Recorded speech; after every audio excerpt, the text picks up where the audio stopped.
Thank you very much. Good afternoon, everyone. I'd like to call the meeting to order and acknowledge that we're in Treaty 1 territory, the home and traditional lands of the Anishinaabe, Ojibwe, Innu, Cree, and Dakota peoples, and in the national homeland of the Red River Métis. Our drinking water comes from Shoal Lake 40 First Nation in Treaty 3 territory. My name is Lynn Nesbitt, and I'm chairing today's panel. Joining me on the panel are Gail Anderson and Jerry Arnell. Our assessor today representing the City of Winnipeg is Matthew Barocas, and our administrative personnel is Nicole Carnegie. To the Zoom participants of the hearing, please note you are placed in the waiting room until your property is called upon. When it is your turn, you will be admitted into the meeting. Kindly follow along on the City of Winnipeg's Board of Revision YouTube channel for the hearing process. Once the host admits you into the hearing, please close or mute your YouTube player. You will then be permitted to speak with respect to your property. Once your hearing has concluded, you can leave the meeting. We will be hearing applications for revision of the assessment roll in accordance with the Municipal Assessment Act. The matters for which revision is requested have been described in each application, and we will limit discussion to those matters. The statements that are made at this hearing are sworn testimony, and anyone speaking to the matters must be sworn in. Be advised that comparisons of assessments of properties are not considered evidence of market value by the Board of Revision. The Board of Revision is appointed annually by Council and is independent of it and the City administration. It makes its decisions on the basis of the evidence provided at this hearing and issues a written order that will be mailed to all parties as soon as possible. Please note that the board's decisions with respect to an application may be appealed to the Manitoba Municipal Board if the matter pertains to assessed value or classification, or to the Court of King's Bench if the matter pertains to the application of exemptions from taxation. Should you wish to appeal, information on how to do so will be included with the board's order. With respect to the hearing process, I will confirm the points of appeal with your property to be addressed with each applicant following the swearing in. We will then have the assessor's testimony, followed by questions that the applicant may have, and then the applicant's testimony followed by questions. Each side will have an opportunity to summarize if they wish. Once all of the evidence about an application have been brought forward, the applicant may leave. The process will repeat for each item on the docket today. The session will close after all the applications have been heard, and the board will deliberate in private and make its decisions. You will receive the board's decision by registered mail as soon as possible. As information, all public hearings are live streamed, recorded, and will be part of the public record. We'll be hearing items 1 through 5 on our docket today. Okay, so Mr. Story, we'll put you back in the waiting room. And Ms. Carnegie, you can please affirm the assessors and the applicant's testimony, Mr. Van Bruggen and Mr. Sharples. Perfect. Mr. Assessor, please state your full name. Matthew Barocas. Do you affirm that the evidence you're about to give at this hearing is the truth, the whole truth, and nothing but the truth? Yes. Mr. Van Bruggen, please state your full name.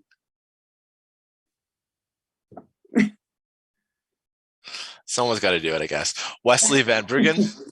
Do you affirm that the evidence you're about to give at this hearing is the truth, the whole truth, and nothing but the truth? I do. Thank you. Mr. Sharples, please state your full name. Grayson Sharples. Do you affirm that the evidence you're about to give at this hearing is the truth, the whole truth, and nothing but the truth? I do. Thank you. Thank you very much, and hello, everyone. So we are going to begin with item number 1 on our docket. There seems to be no civic address on my docket, but it's file number 23-4. Before we begin, are there any preliminary issues that need to be raised? Not that I'm aware of. No preliminary issues, okay. From M&P, thank you. Thank you, and we are dealing with the assessed value today. Okay, and Mr. Barocas, then you may begin with item number 1. Sounds good. Okay, so file number 23-4, roll number 07 569139075, Idiot Festival Drive. So 2002, we've got assessed value of $2,967,000. It's a vacant piece of land. It's zoned C4, commercial. Regional land area is 423,883 square feet. You go to page 2, there's a subject sale history. You'll notice it says 6 million and 11 million. This parcel was part of a larger parcel of land. So it was divided up. So I'm not putting any weight on these sales whatsoever, plus the post reference. So if you go to page 3, I included the zoning as per the bylaw and the map. You can see the property. It's part of this red zoned section here at the west end of the city, Portage in the perimeter out by the Assiniboia Downs racetrack. So it's zoned C4 commercial regional. It's intended to accommodate development of large scale and distinctive attractive regional centers, mix of concentrated land uses, provides for commercial, office, industrial, and residential uses, and structures at higher intensities than surrounding areas. There's a few more details in here. May contain multifamily housing and encourage pedestrian traffic between residential and non-residential uses. I mean, there is a post-reference permit out to construct an apartment on it. It seems to be what their plans are for vacant land. Just to give you an idea. So it's just west of the perimeter highway. I think probably familiar with the area, and been out that way. Comparables are on page 4. I have to make a correction to my chart. When you see subject on the far right, that should say $7, not $7.35 per square foot. And that's not sale price, that means assessment per square foot. So the $7.35 is for the next file. I just didn't change it when I was mending the table between the reference dates. So you can see when I was looking for C4 zone properties in the city, there wasn't a whole heck of a lot that transacted. So these were the arm's length transactions I was able to find as per our data and our system of a similar size. So got McPhillips and Templeton, which are a different part of the city. And I have a map a little bit later on. Then there's also Sterling Line, which is in the south, but again, these are within the city, towards the outside, but within the city. And then there's another property in the West Kelowna industrial area that transacted with this C4 zoning. It's important to pick comparables that have the same zoning, as they have the same buildable uses and bylaw restrictions put upon them. That's why you're not seeing like RMFL, RMFS, or RMFM, more typical apartment zone lands in here, because they have different zoning restrictions, and those zoning restrictions have a big impact on Valley in terms of their buildability and their overall profitability to an investor going forward. So another thing you'll notice is that the property we're looking at, it isn't serviced, no sewer, no water. When looking at the comparables 1 through 4, looks like they are all serviced. I mean, they are on higher traffic areas than our subject property, but again, they have servicing. Our subject property is not. I wasn't able to find any sales with no sewer, no water, so unfortunately I don't have any market data to present in terms of what kind of reduction ought to be applied. to a no sewer, no water land influence. The data simply isn't there. Logic would dictate that it would be worth less. When you look at the sale prices per square foot of comparables 1 through 4, you can see $11, $10, $10, $23. And again, corrected, this is $7. So we are below the comparables here. And again, our reference date for this roll year is April 1st, 2018. So, I mean, we should be below the comps, given it's got no sewer, no water. However, it is difficult to say how much below. The fact that we were below all of the comparables and the sales took place, some of them more than a year. One of them more than a year before the reference date, and the other one's around a year before the reference date. Outside of comparable one, I don't have sufficient data to make a change from the $7 per square foot on the land. You go to page 4 on page, or rather, sorry, page 5, the next page, you can see the piece of land.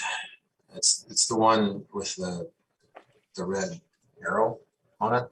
See, it's backed off of Trans-Canada Highway just outside of the perimeter.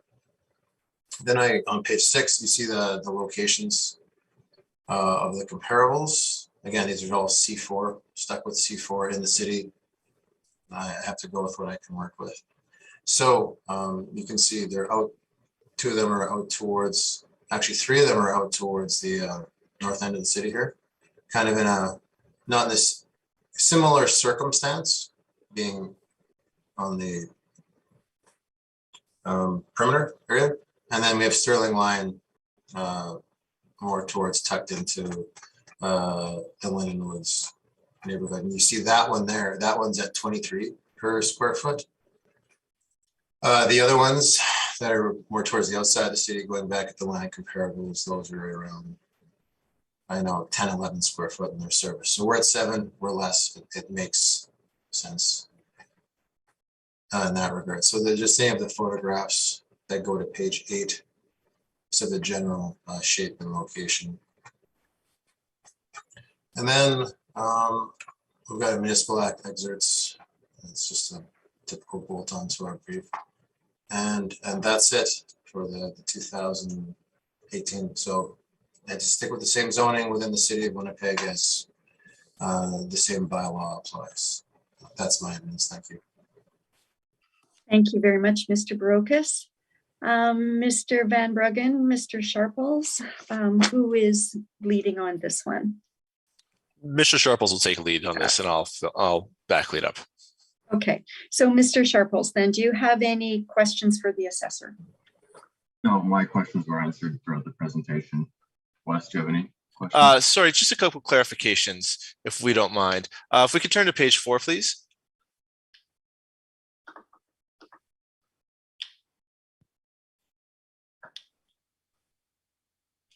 And just let me know. We're all there.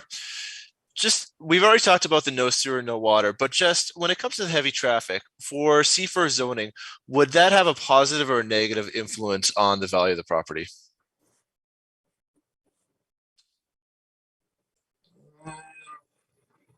I don't have any data suggest one way or the other.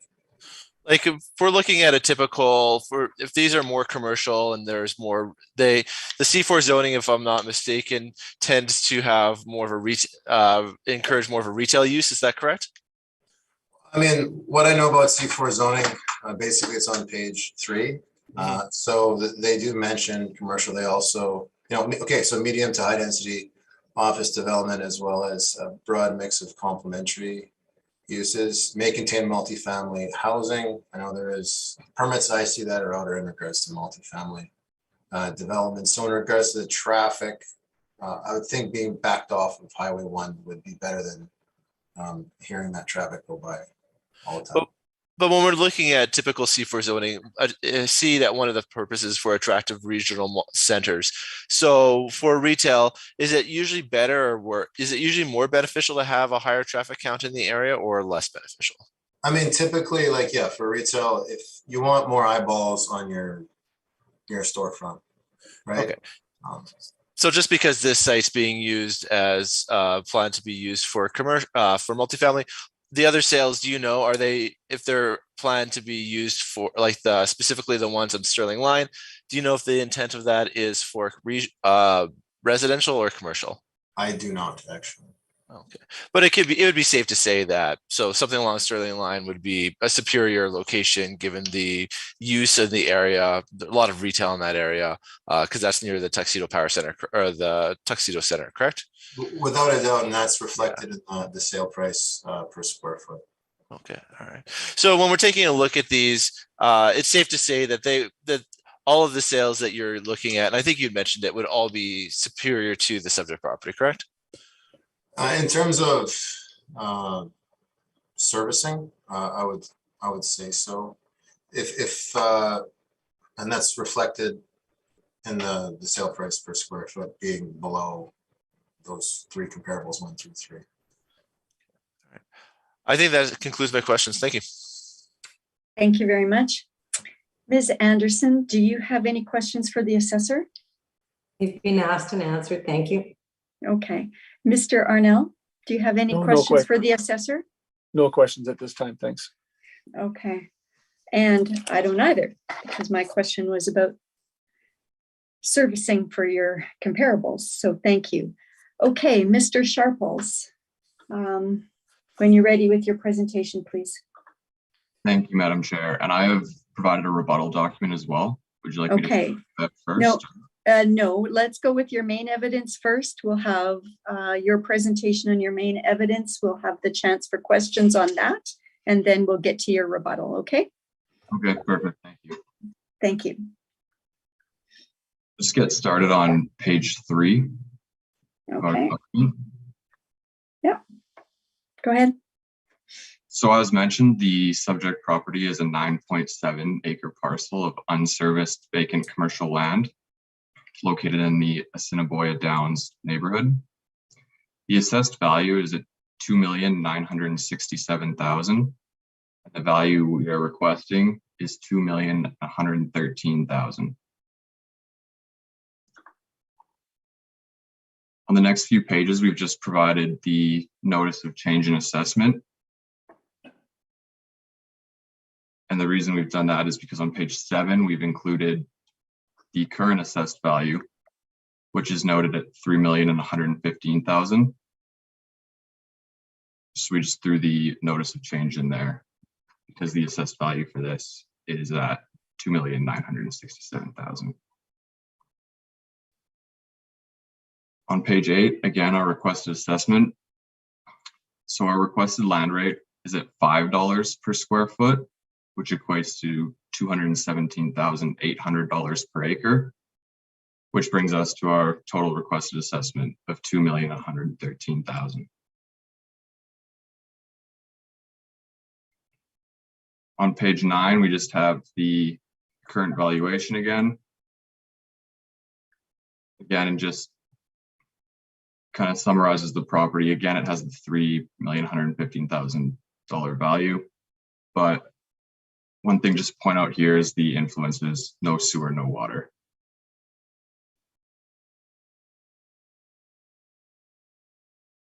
On page 10, we have the assessment maps. So these were just pulled from the City of Winnipeg website. We took one from zoomed further out and one for closer up. It was just kind of hard to determine where this parcel was. But we can see here, this is right on the edge of the city. So I believe that line going through the left border of the property is the edge of city limits.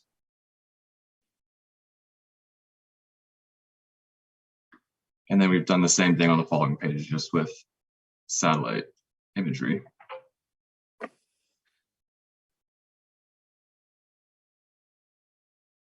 On page 12, we've taken an aerial view from the west from the satellite image. And below it is a street view from the southwest corner.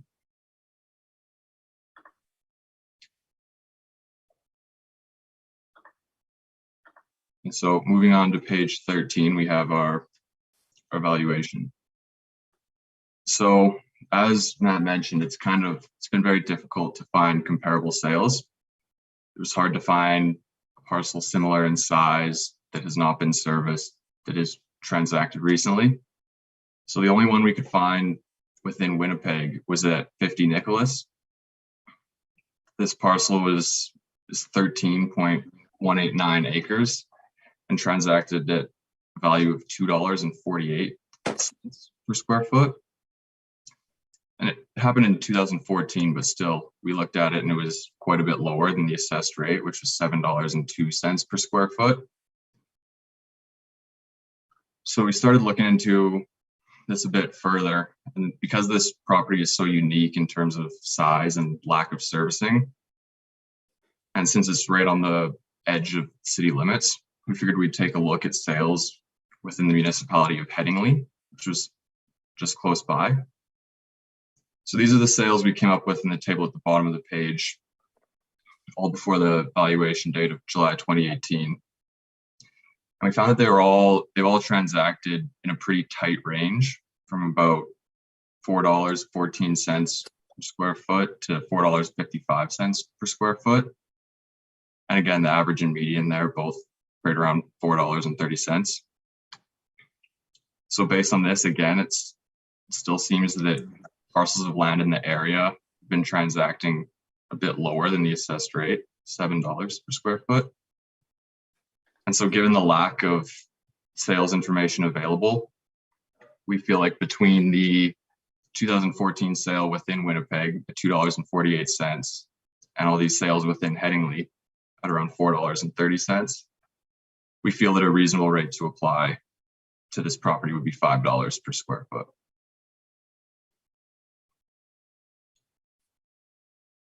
On the following page, page 14, we've just provided a map of all these comparable sales. So we've got the red star there indicating where the subject property is. And then all these sales in Headingley are just very close by, also set off the highway a little bit, just further down, pretty close proximity.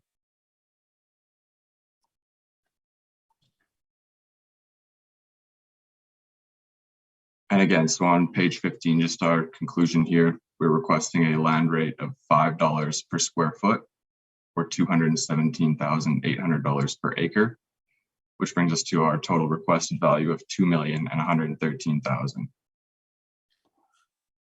On the following pages, we just have some documentation, the notice of hearing, and then sales information, which was just pulled from the Manitoba online assessment site. And that concludes the presentation. I welcome any questions. Thank you very much, Mr. Sharples. Mr. Barocas, do you have any questions for the applicant? Yeah, just a couple quick ones. I know we talked ahead of time on this one. We can agree that there aren't really too many good C4 transactions in the area. Would that be fair to say? Yeah. Okay, so on your page 13, looking at your sales, that first sale on 50 Nicholas, that one took place roughly 4 years prior to the reference date. Would that be correct? Correct. Okay, and what was the zoning on that sale? I actually don't remember off the top of my head. Do you? Well, this was? I believe, give me 1 second here. I believe that is an M3 zoned site, so more industrial zoned. Okay. And your sales here on the bottom of the page, the ones in Headingley, do you know the zonings on these properties? Are these residential? Just looking at your map on the next page, would these be like land for houses? These are industrial zone. They're kind of an industrial area. We just figured they were in close proximity. The location was more relevant. Okay. When looking at a vacant piece of land, do you believe that zoning is a key factor in regards to what sort of market value it would have? Yeah, it can be, but location can be as well. I think you can have the zoning changed on a property, but you can't change the location of it. So I think they both need to be factored in when determining market value. Okay. And the RM of Headingley, they have different zoning bylaws than the city of Winnipeg, correct? Correct.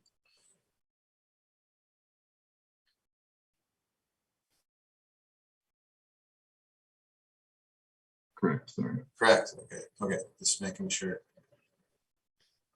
All right. I think those are my questions. Thank you. Thank you, Mr. Barocas. Mr. Arnell, do you have any questions for the applicant? No, my only question would have been about the zoning, and that's been answered. Thank you. Ms. Anderson, do you have any questions? Yeah, my only question is the comparable properties that you identified in the RM at Headingley. You've mentioned the zoning. I'm wondering, are those properties serviced or unserviced? I'm not sure, Wes, do you know the answer to that? I don't exactly know whether the service. I think my understanding is they're unserviced, but that's my understanding just based on the location and within Headingley, but I could be mistaken there. Okay, those are all my questions. Thank you. Thank you.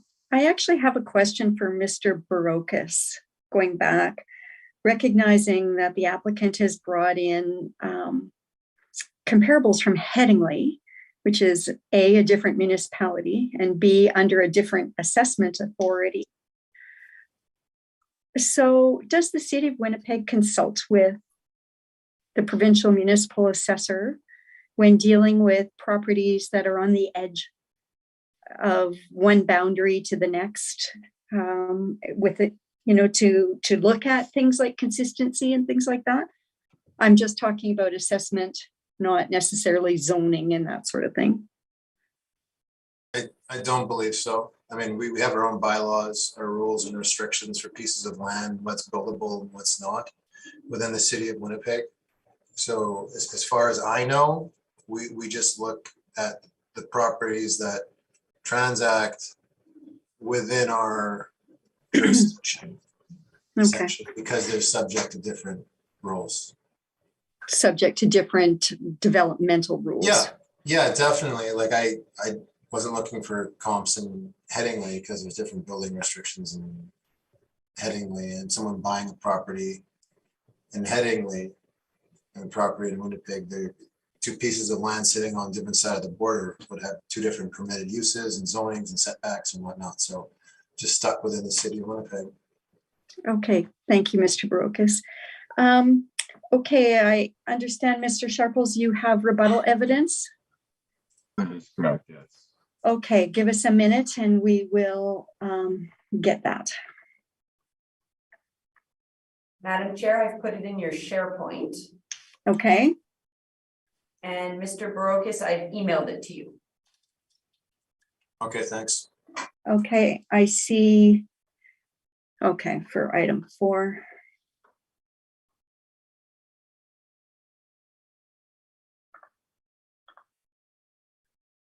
Okay, I have one. Mr. Sharples, there's a cover page and then the next page says land sales subject 88 Festival Drive. Is that it? Yeah, that should be it. Okay, go ahead with your rebuttal evidence, please. Thank you, Madam Chair. So this is in reference to page 4 of the city submission with their land sale comparables. So what we've done here is just kind of taken a look at the traffic counts to kind of gauge the desirability of this location. And so these are taken from the 2019 City of Winnipeg traffic counts. So these values are number of vehicles per average weekday. And so we have a star here for where the subject property is. It's just off the highway, so there's no traffic count for there. But we can tell based on the highway and just kind of looking at the thickness of the green lines there, it's probably about 10,000 vehicles per day travel along that part of the highway. And then our subject property is set off of that a little bit. So then moving on to the next page, page 3, we've taken a look at 2745 McPhillips Street, which is sale comparable number 1 from the city, and as well as that roll number, which was sale comparable 3. So the stars where 2745 McPhillips is, you can see it's approximately 19,000 vehicles per day travel along that site, and it is just off McPhillips Street. And then we were unable to find the location of this roll number, but given the similarities in the actual roll number, the lot size, it's had the same influences applied, and just looking at the map from the city submission, we're assuming that parcel is nearby. So we assume that both these parcels again see a significant amount of more traffic per day. The following page, we have 1100 Templeton. This is also in that similar area. This is set just off McPhillips Street. So again, we would say, I guess, fairly similar to the subject property. We would probably identify this as the closest comparable provided by the city because it's not on the major roadway, but set off a little bit. But again, we figure there's around 19,000 vehicles per day along McPhillips Street there. And then on the following page, this is sale comparable 4. This is 495 Sterling Line Parkway. So the site of this is kind of located in between Sterling Line Parkway and Kenniston Boulevard. So that area along Sterling Line Parkway sees about 20,400 vehicles per day. And then along Kenniston there, it's about 56,900 vehicles per day, which is significantly more than our subject property. And then on the following page, we've taken a street view photo from June 2015, which is about 10 months before the sale, just to kind of show that that's where the parcel of land is. And then we've just flipped the orientation of that to show that this area is right across the street from IKEA. And this is the Seasons of Tuxedo shopping mall. And so we believe that this shows like these traffic counts and how close in proximity is to this retail shopping center makes it far more desirable in the subject property, even though it has the same zoning. So we believe that the location of the subject property is significantly inferior to these sale comparables. And then the following page just has the entire traffic count map. I apologize for the zooming on it. But that is all for the rebuttal document. Thank you very much, Mr. Sharples. Mr. Barocas, do you have any questions for the applicant on his rebuttal? I have no questions, thank you. Thank you. Ms. Anderson, do you have any questions? I have no questions. Thank you. Mr. Arnell? No questions, thanks. Okay, and I don't have any questions either. Mr. Barocas, do you have rebuttal evidence on this property? I do not. Okay. All right. Mr. Barocas, do you desire summation? I do not. Okay. Mr. Sharples? I do not either. Thank you, Madam Chair. Okay, thank you. All right, that concludes item number 1 on our agenda.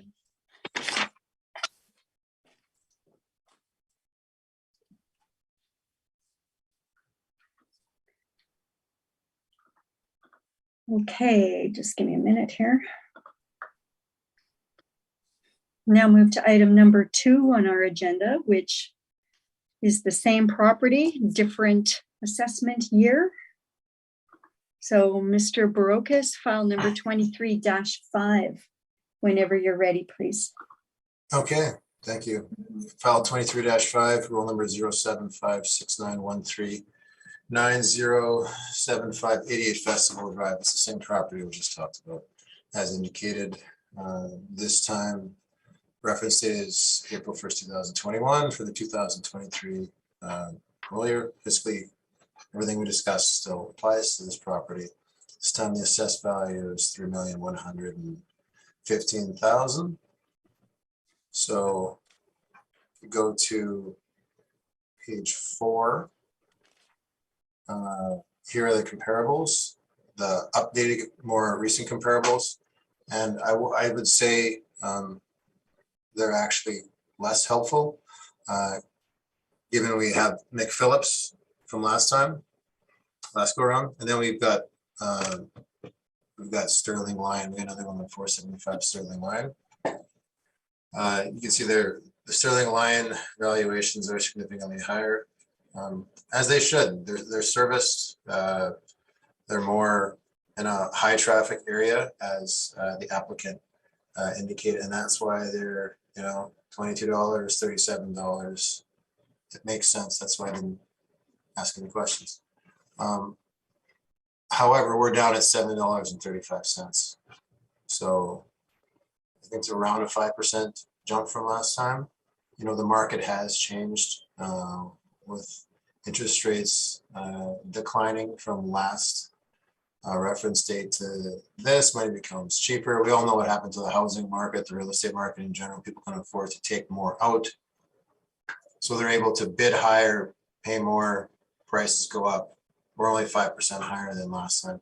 Again, unfortunately, I didn't have any no sewer, no water sales in this slightly bigger window where I could make some sort of determination in regards to how much that should apply. If it was there, I would have put it in.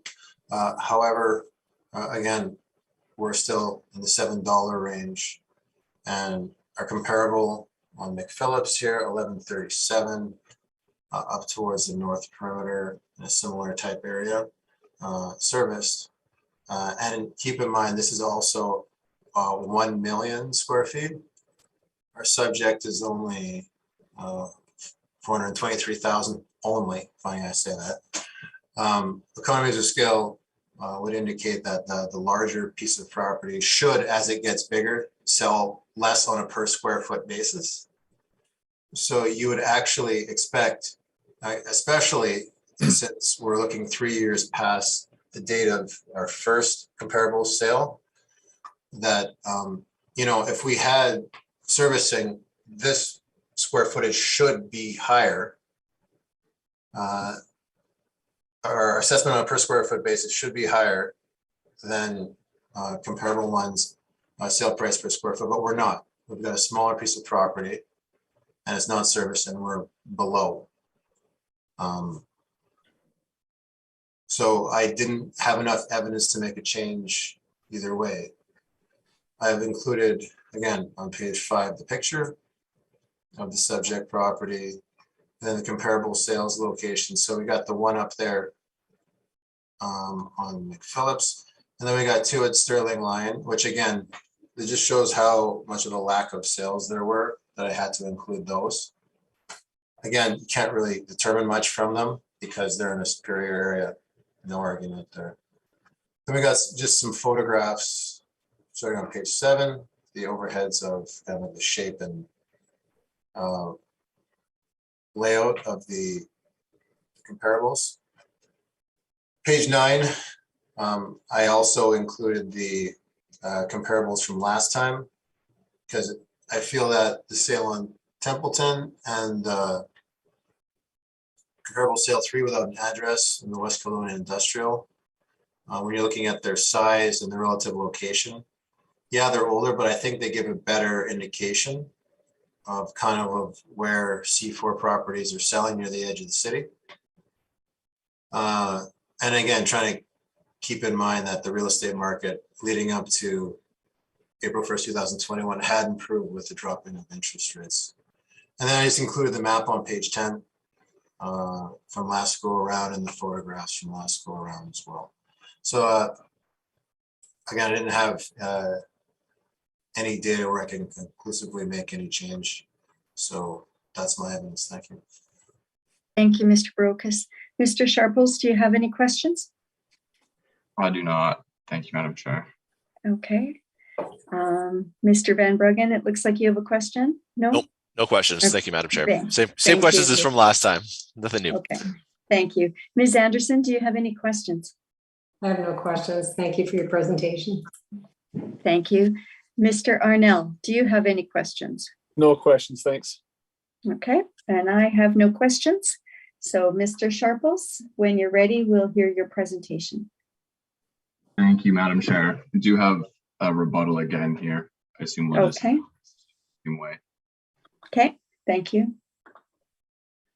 So I'll start on page 3 again. Don't want to be too redundant here.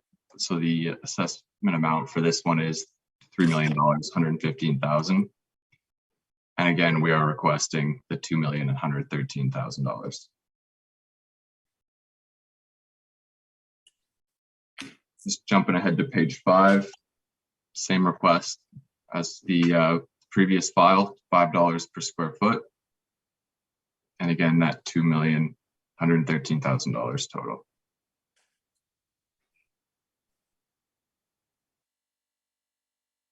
Again, don't need to repeat everything on these photos and maps and imagery.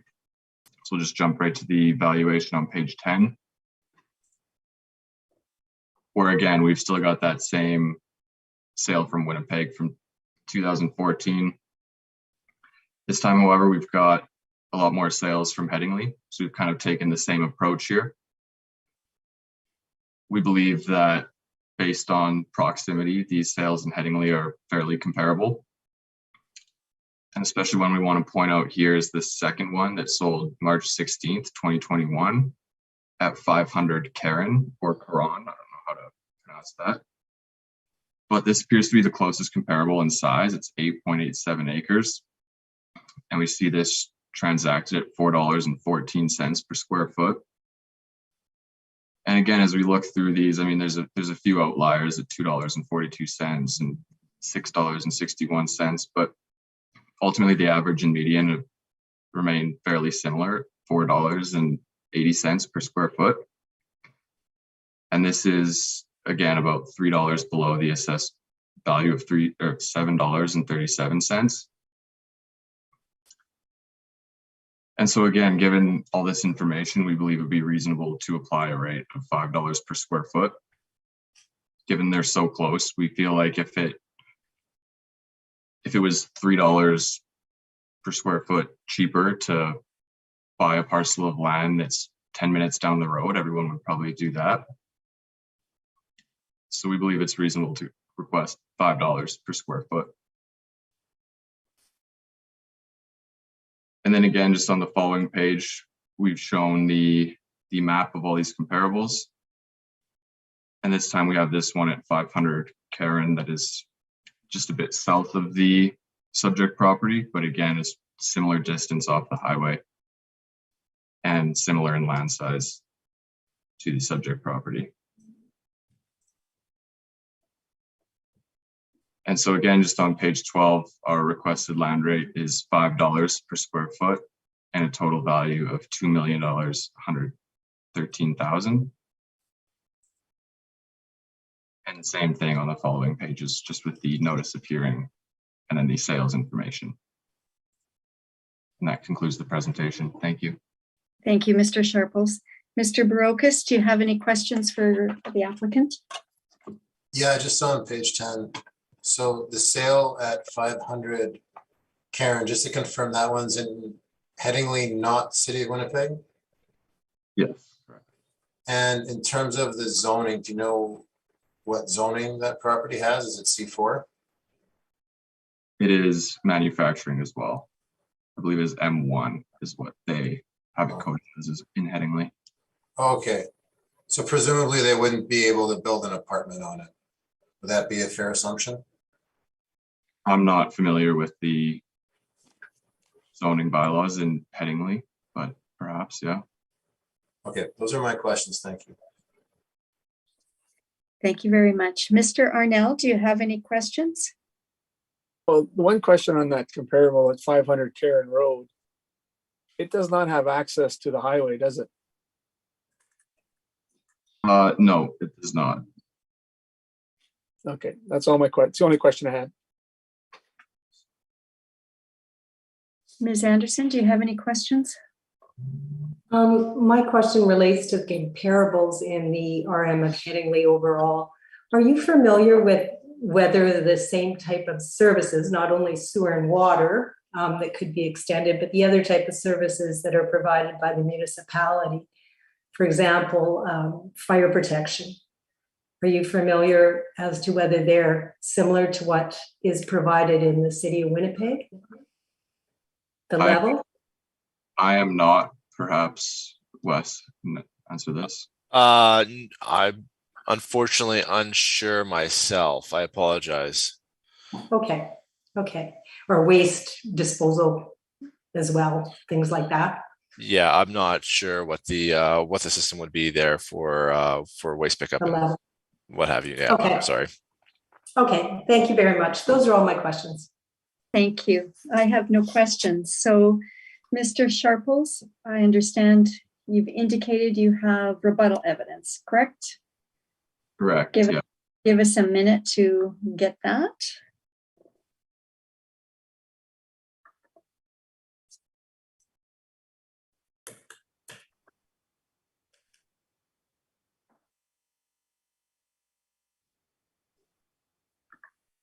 Okay, go ahead with your rebuttal evidence. Thank you, Madam Chair. So again, very similar to the previous one. I'm just taking a look at the traffic counts. Kind of skip through this to not take too much time. The first page, again, we have the subject property. Again, we estimate it to be slightly less than 10,000 vehicles per day. 2745 McPhillips is a comparable used in both for both assessment years. This one, again, was approximately 19,000 vehicles per day. Then we have a new one here at 700 Sterling Line Parkway. So again, this one's just off Sterling Line Parkway, 20,400 vehicles per day. And again, we've taken a street view from a year and a half before the sale date, was all that was available. And again, it's right beside the Cabela's there and just a very large retail area. So again, we would say this is a far more desirable location. And then on the following page, 475 Sterling Line Parkway is parcel of land directly beside 495, which was used previously. And so again, that's about 56,900 vehicles per day on Kenniston Boulevard and 20,400 per day on Sterling Line.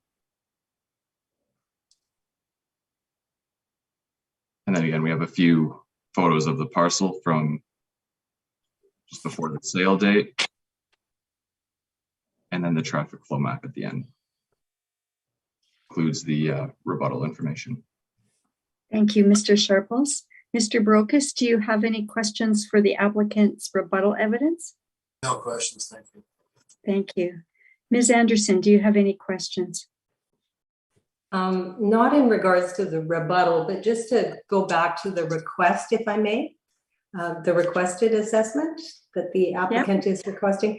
Just a question in regards to, like you're proposing that there be no change in the value between the reference year of 18 and 21.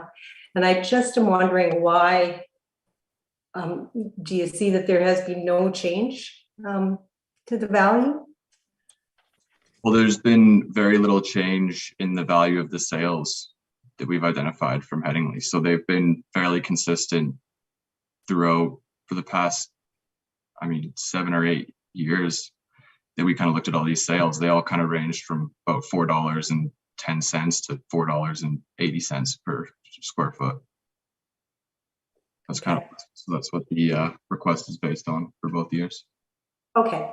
Thank you very much. Those are all my.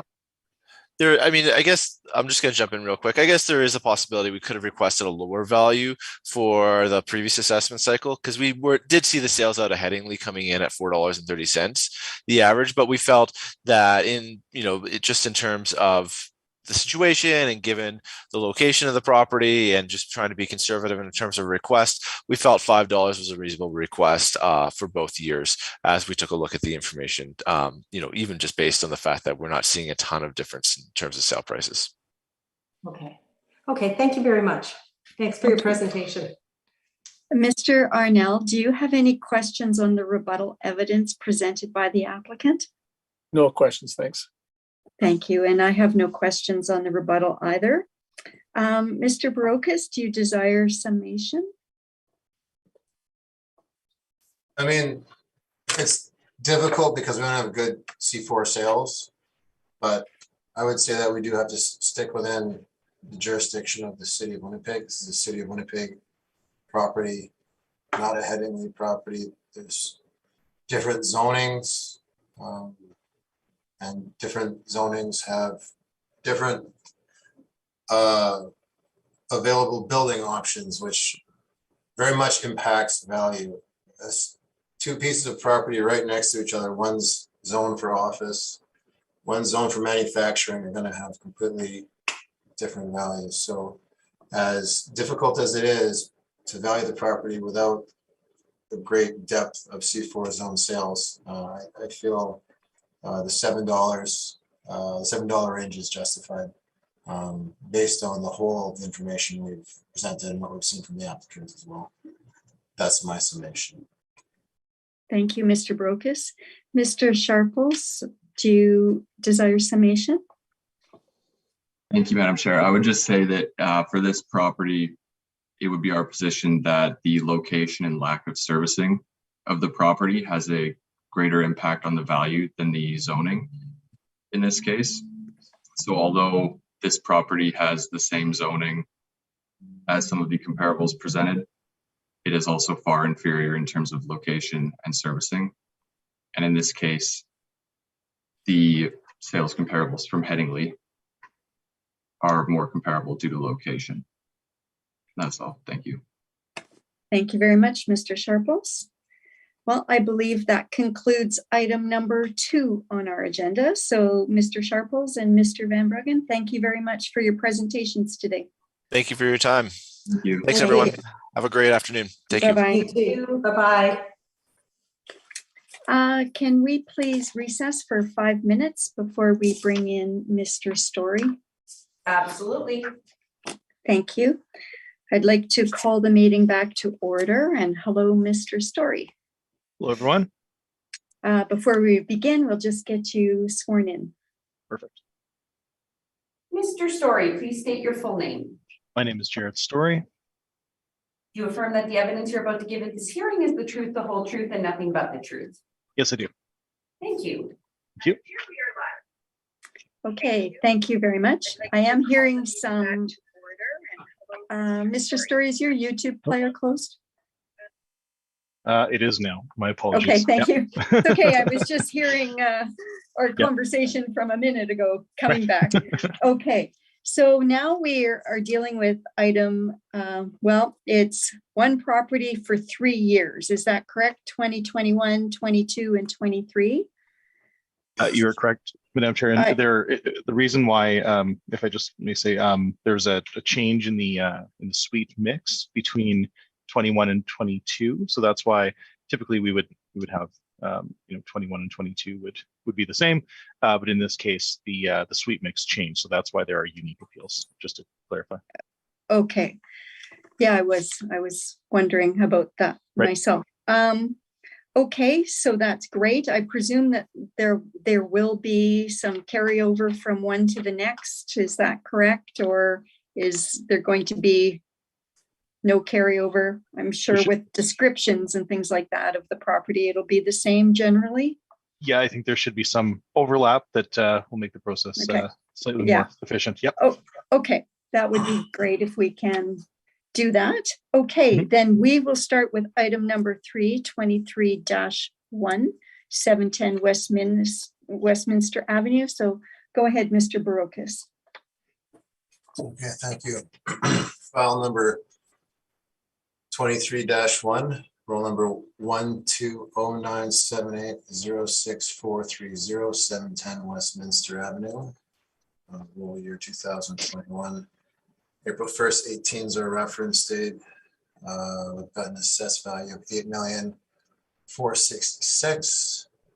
I'm gonna make just a recommendation on this property, just based on boosting the cap to 5.25. So the new value, when using our net operating income found on page 3, is 8,063,000. I'll just pause there.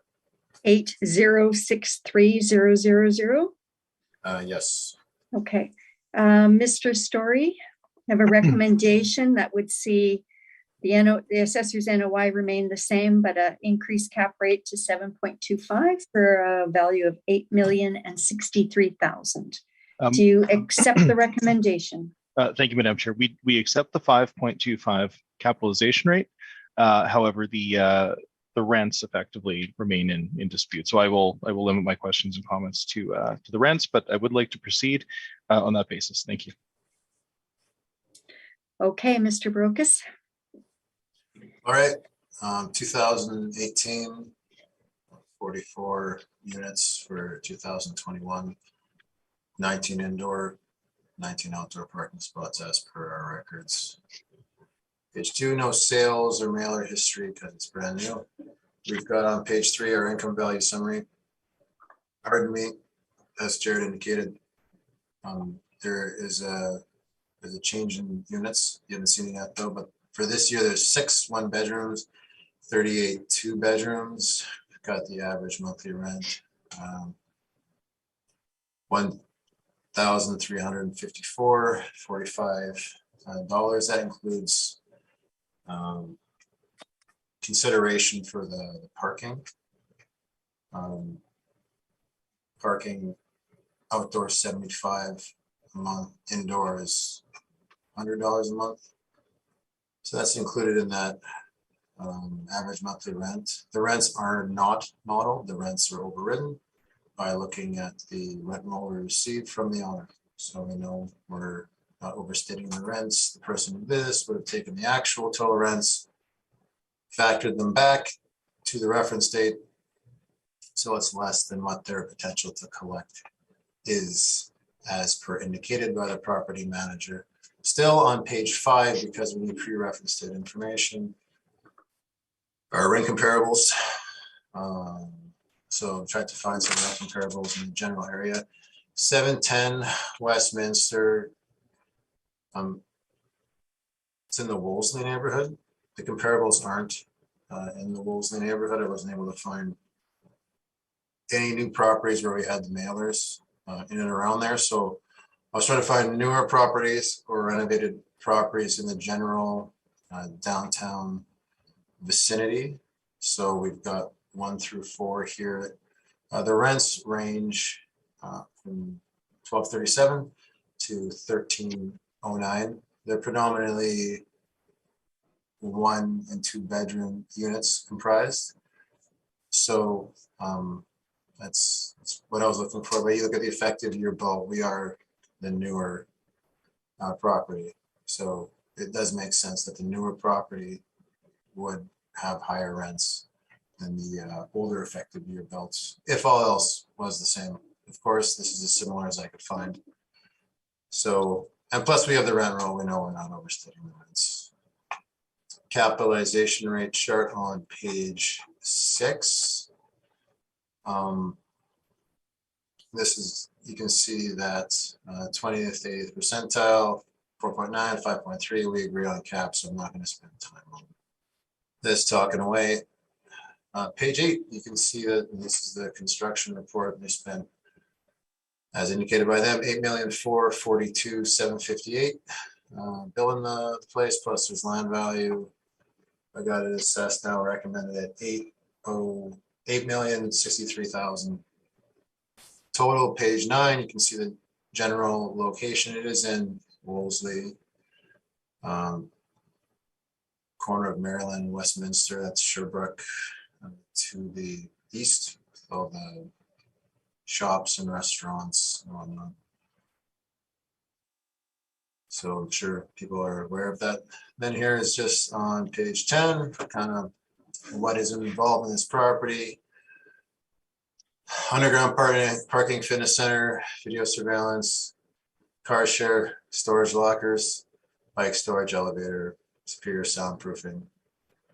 And then there's some description of the suites. I won't read them all. You guys can read them all yourselves. But if you look at the pictures, it looks, which comprise the rest of my brief, it looks like up to snuff in regards to what you'd expect in a newer apartment. You know, it doesn't look like it's major luxury. It doesn't look like it's lagging behind. I would say it's typical. So see, it's nearby amenities, it's close to the food fair, some restaurants, cafe, general downtown area, University of Winnipeg, 1.7 kilometers away, etc. So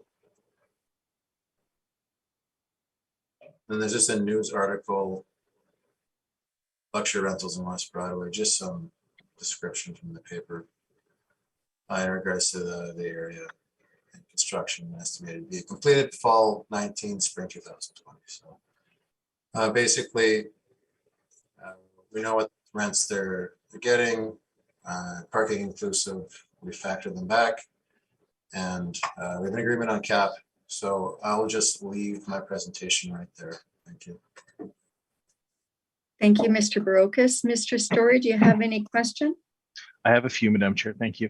And of course, a few of these questions will, of course, we'll ask that they carry forward. So we'll just indicate the next file where we see some overlap. Mr. Barocas, you've mentioned a few times that it's in Wolseley, this asset, but technically, I suppose it is indeed in West Broadway, correct?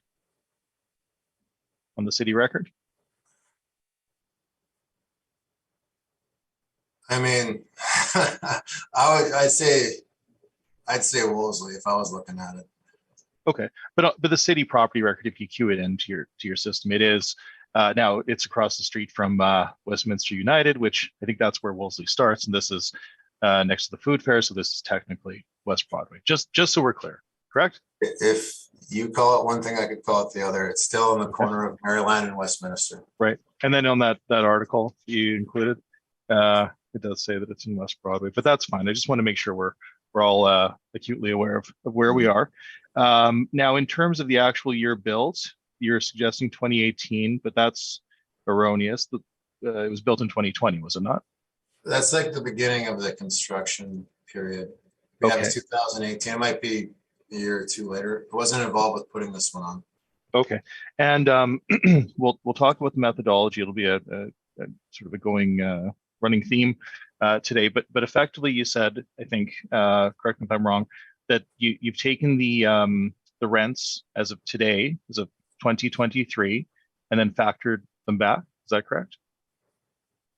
Let me get the year for you here when it was put on. Okay. So it was put on in November of 2022, and then the person who put them on factor them back as per the market. Because again, in an increasing market, we don't want to set it too high by giving it exactly what it is. We want to bring it back to kind of pre-market increases, more in line with the reference date. Okay, so, but just so we're clear, the starting point for the rents that were applied to make this assessment were indeed 4 years post-reference, correct? Yeah, that's all the data we had. Okay, and then, so, but I think you mentioned something about if somebody were purchasing this property and looking at the income stream, they would factor it back, but there would certainly be no way of knowing for a purchaser in 2018 or on or before April 1, 2018 to know what was being achieved as of November 2022, correct? Yeah, they'd be looking at the physical asset January 1st for what year is this? 2021, and then saying market factors April 1st, 2018. Right. Okay. And then, so despite the fact that these these are post-reference rents that start your starting point. When you mentioned the factor back technique, that includes, if I'm not mistaken, using the RTB guidelines and their parameters. Is that correct? I believe so. Again, I didn't put this on. Okay. But I believe, but not 100%, but they probably would have done that, yeah. Okay, and can we agree that properties that are newly built are exempt from the rent ceilings applied by the RTB? Is that fair? Yeah, definitely. They might have just applied their 2021 rents to 2018. It's hard to say. We just don't want to, right, overstep. So we really take into consideration. That's why we ask for the rent roll. Right. So if we are indeed factoring back from, say, 2023, the permitted increase by the RTB between 2023 and 22 was 0%, correct? Yeah, but we did it in 22, so we weren't looking at the 23 rent roll this year. Okay, and the permitted increase in 2022 was also 0%. Correct? Yeah, that is correct. Okay. And Madam Chair, I do have some rebuttal just talking about using post-reference material and then also material regarding the RTB, but I think we're in agreement, but it has been submitted. So we'll proceed. Mr. Brokus, in your valuation, what rental rate was applied to a 2-bedroom unit? I don't have any specifics. It's not broken down. It's not separated 1-bedroom to 2-bedroom unit. We just have, when you're looking back to page 3, we've got 1354 parking inclusive for each unit. You multiply that by 44, you multiply that by 12, you get our gross potential rent. Right.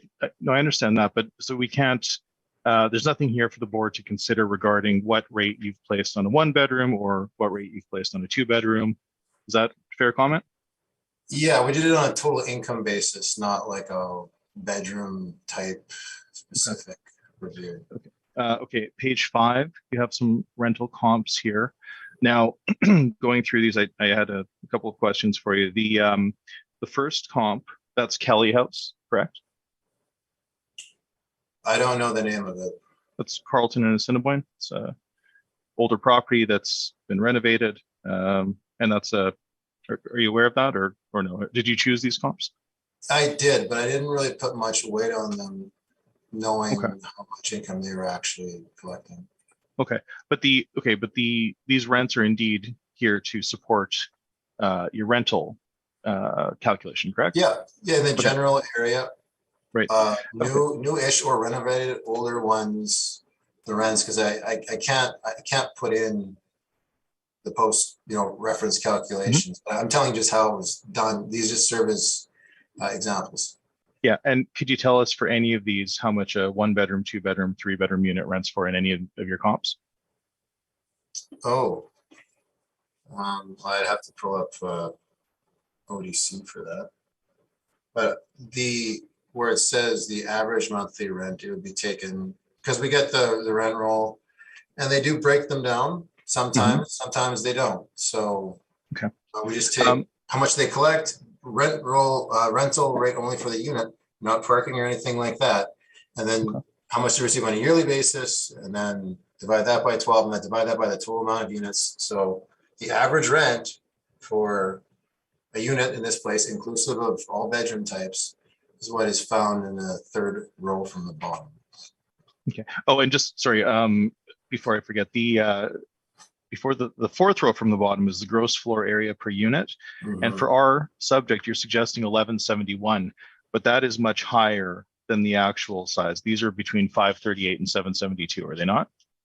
I mean, I believe that's in your brief. I looked on the website, I couldn't find that size. So, I mean, I know that's what you're saying. This is gross floor. This includes common area. So the suites would be smaller for all these buildings than what's indicated in the gross floor area per unit. It's not net floor area per unit. Okay. So just so we're clear though, that because there is commercial space that's not yet been added to this assessment, that's being included in the gross floor area per unit, correct? Based on the gross floor area of the building, correct? I believe so. Okay. And I noticed, so you said something about the what they're receiving, but I was able to look into 346 Broadway. That's number 2. And I noticed that, and Madam Chair, I do have a rebuttal showing the calculation for this, but I'll just go through it with you, Mr. Brokus. The rents that it would appear that you've applied do not take into account discounts, nor do they account for vacancy. Is that correct? Well, I'd have to look that up, so give me a second. Okay. And it is in my rebuttal, and we handle this property, so I was able to look at I see what happened there, but it's effectively, it's our contention that the rent is being overstated. Okay, well, we'll that. get, Oh, sorry. you Yeah, can sorry. bring in your rebuttal when we're ready Sure. to hear that, but. Okay.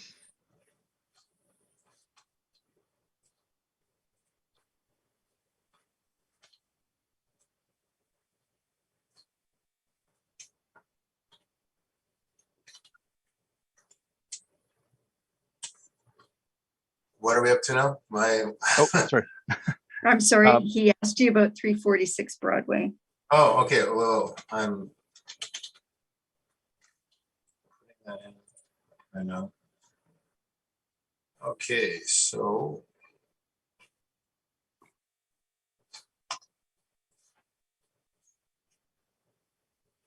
2017. Rents.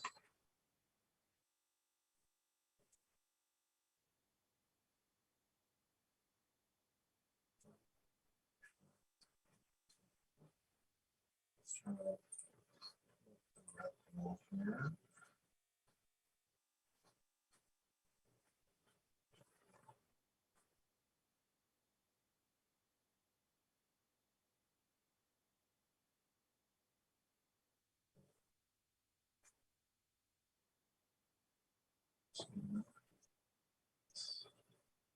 I believe Jared is correct from what I'm seeing.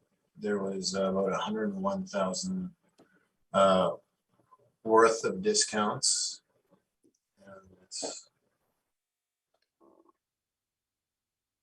just glancing at it, it doesn't look like those discounts were taken into consideration. So 346 Broadway, I would ask the board to disregard that comparable.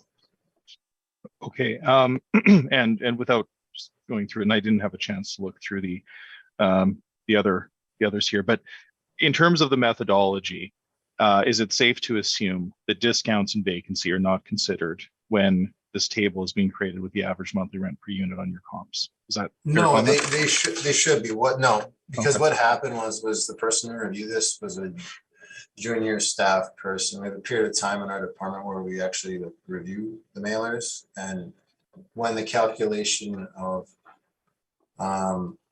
potential rent was made, Mhm. because they're not as versed in it, they didn't deduct the rent discounts in regards to the potential. That should be considered, especially at that level. Okay. That answers my question. Thank you. Now, page 8, in terms of, so this is best described, I suppose, as a schedule of cost items. What is the date of this? Is it post-reference, or can you give us a sense of when this was submitted?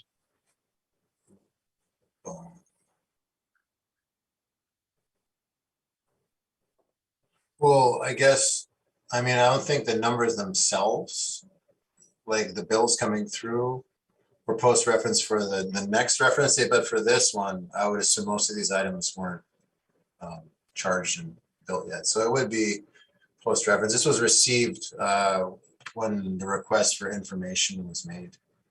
Okay, Which would have been post-reference based on April 1st, 2018. Okay, so I'll leave this to 2023 then, if it's post-reference. And then just very quickly, page 10, this is the current listing as of March of 2023, correct? And again, that's an asking rent without any consideration for discounts or incentives or anything like that, correct? Well, which page 10? Page 10 of your brief, yeah. Oh, the 13.95 per Asking, month. yeah. Yeah, that would be post-reference, not including parking. That was just there on the, I didn't read it when I did my presentation.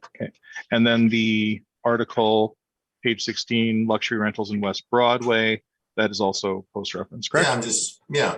Yep, okay. Madam Chair, those are my questions. Thank you. Thank you very much. Ms. Anderson, do you have any questions?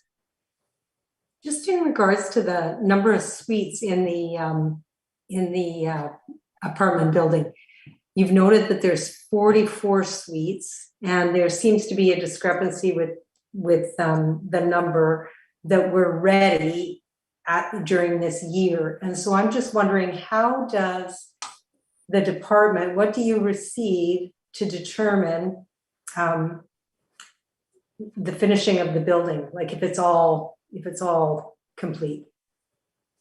I know there was correspondence with the property manager. If I'm not mistaken, I believe that Jared has the same number based on some correspondence he had with the property manager for 2021. We have a slight error in 2022 and 2023 in regards to bedroom, which bedroom the next count was put into, but I'll touch on that later. But it all came from the property manager. So as per property manager, occupancy began December 2020. Vacancy rate 4.2, November 2022 as post reference. Commercial units are currently unfinished. For 2021, 38 2-bed, 6 1-bed units. That's what I have. And then Yeah. the amount increased after that. So I would assume that those are the units that were ready for 2021. And then as the other units were fit up and occupiable, that's when the count changed. And that would have been something that was related by the property manager to our staff member who was in charge of putting this on the roll. Okay, thank you very much. Those are all my questions. Thank you, Ms. Anderson. Mr. Arnell, do you have any questions? No, I only had the clarification of the suites available, that's all. Which was answered. Thank you. Thank you. I do have a question about your comparables on page 5. I note that the subject property, the suite mix is quite unique. There's only 6 1-bedroom according to your chart and 38 2-bedroom. None of your other comparables have that suite mix. So for those comparables, does that, where there's a larger number of single bedroom, does that affect the average monthly rent shown in your table? And then which comparable would you see as the best?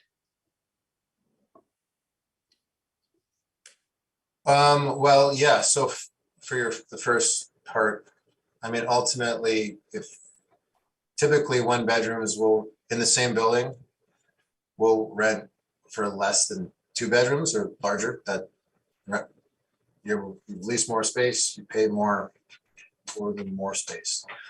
In terms of the comparables, I mean, my comparables for sure aren't the strongest. Because if you look at comparable 1, 2, and 4, they're high rises, kind of more in the South Portage area, whereas we're looking at new building in Wolseley. So in terms of the best comparable,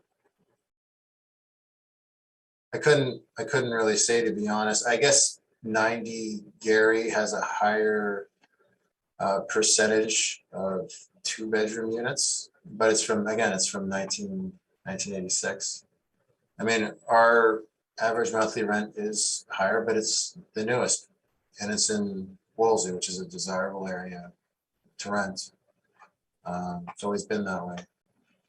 So unfortunately, I don't have a lot of knowledge in terms of the specifics of these comparables. I put most of our weight on the fact that we have the actual rent roll, and then we're not exceeding what their reported potential is. So unfortunately, that's not a very good answer, but that's the only answer I can give. Okay. Now, Did you take the pictures of the suites in your evidence, or did you inspect the property? Maybe I'll start there. I did not personally. I believe that a member of our staff did, but these pictures would have came from promotional materials online. Okay. Okay. All right, thank you.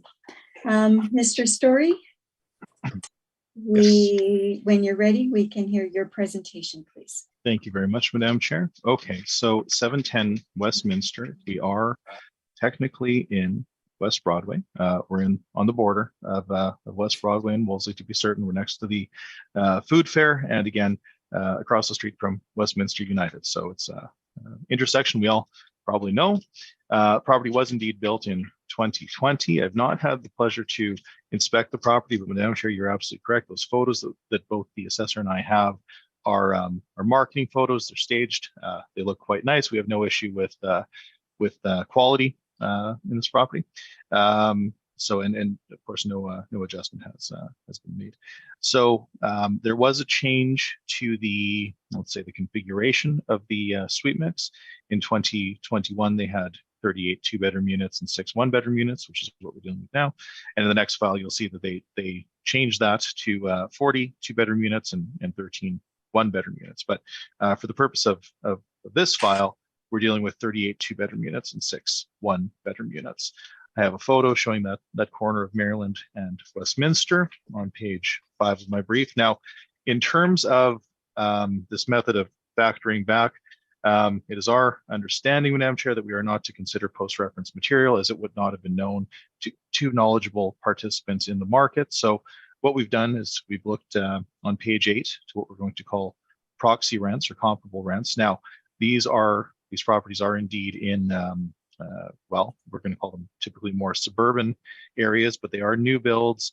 They are highly amenitized. They're good properties in good locations. So in terms of the developer's expectation for profit, we've looked to these properties on a per square foot basis. Now, I believe this is important. We went through some of the assessor's comps, and I would point out that a comp such as 90 Gary is a very difficult one to use because that's Rideau Tower, and those are sort of known in the city as being some of the larger suites. So in order to use those properties as comparables, you would of course have to consider the discounts, consider vacancy, and then also consider the size differential. So there should be some adjustment there, which has not been done. So we've instead looked to rents on a per square foot basis on a schedule of well, let's see here, 7 or 8 properties, and they range through the suburban areas of town.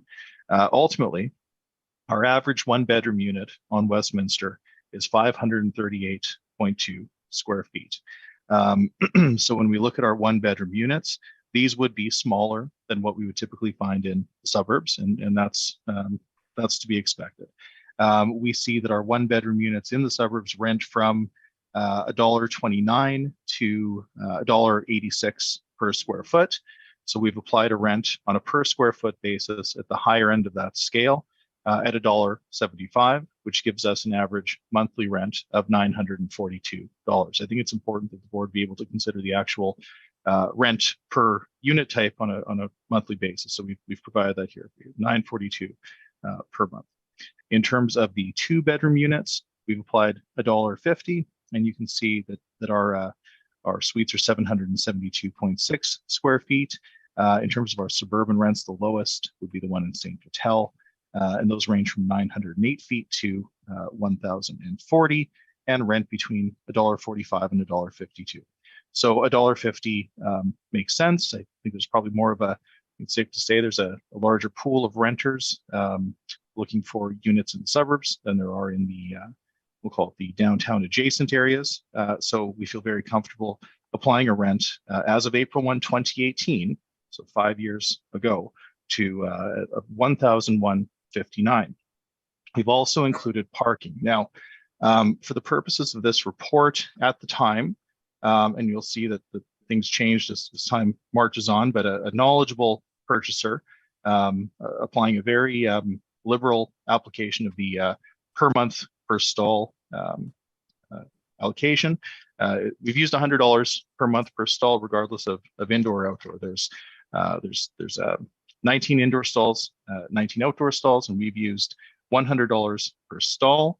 But we have considered the vacancy rate, so that's why that number will be slightly off if you do the calculation. It does consider a 2.6% vacancy. So if you follow me, please, to page 9, you can see that our potential market gross rents are calculated as $596,272. And again, that's predicated on $942 per unit per month for the 1-bedroom units and $1,159 per month for the 2-bedroom units.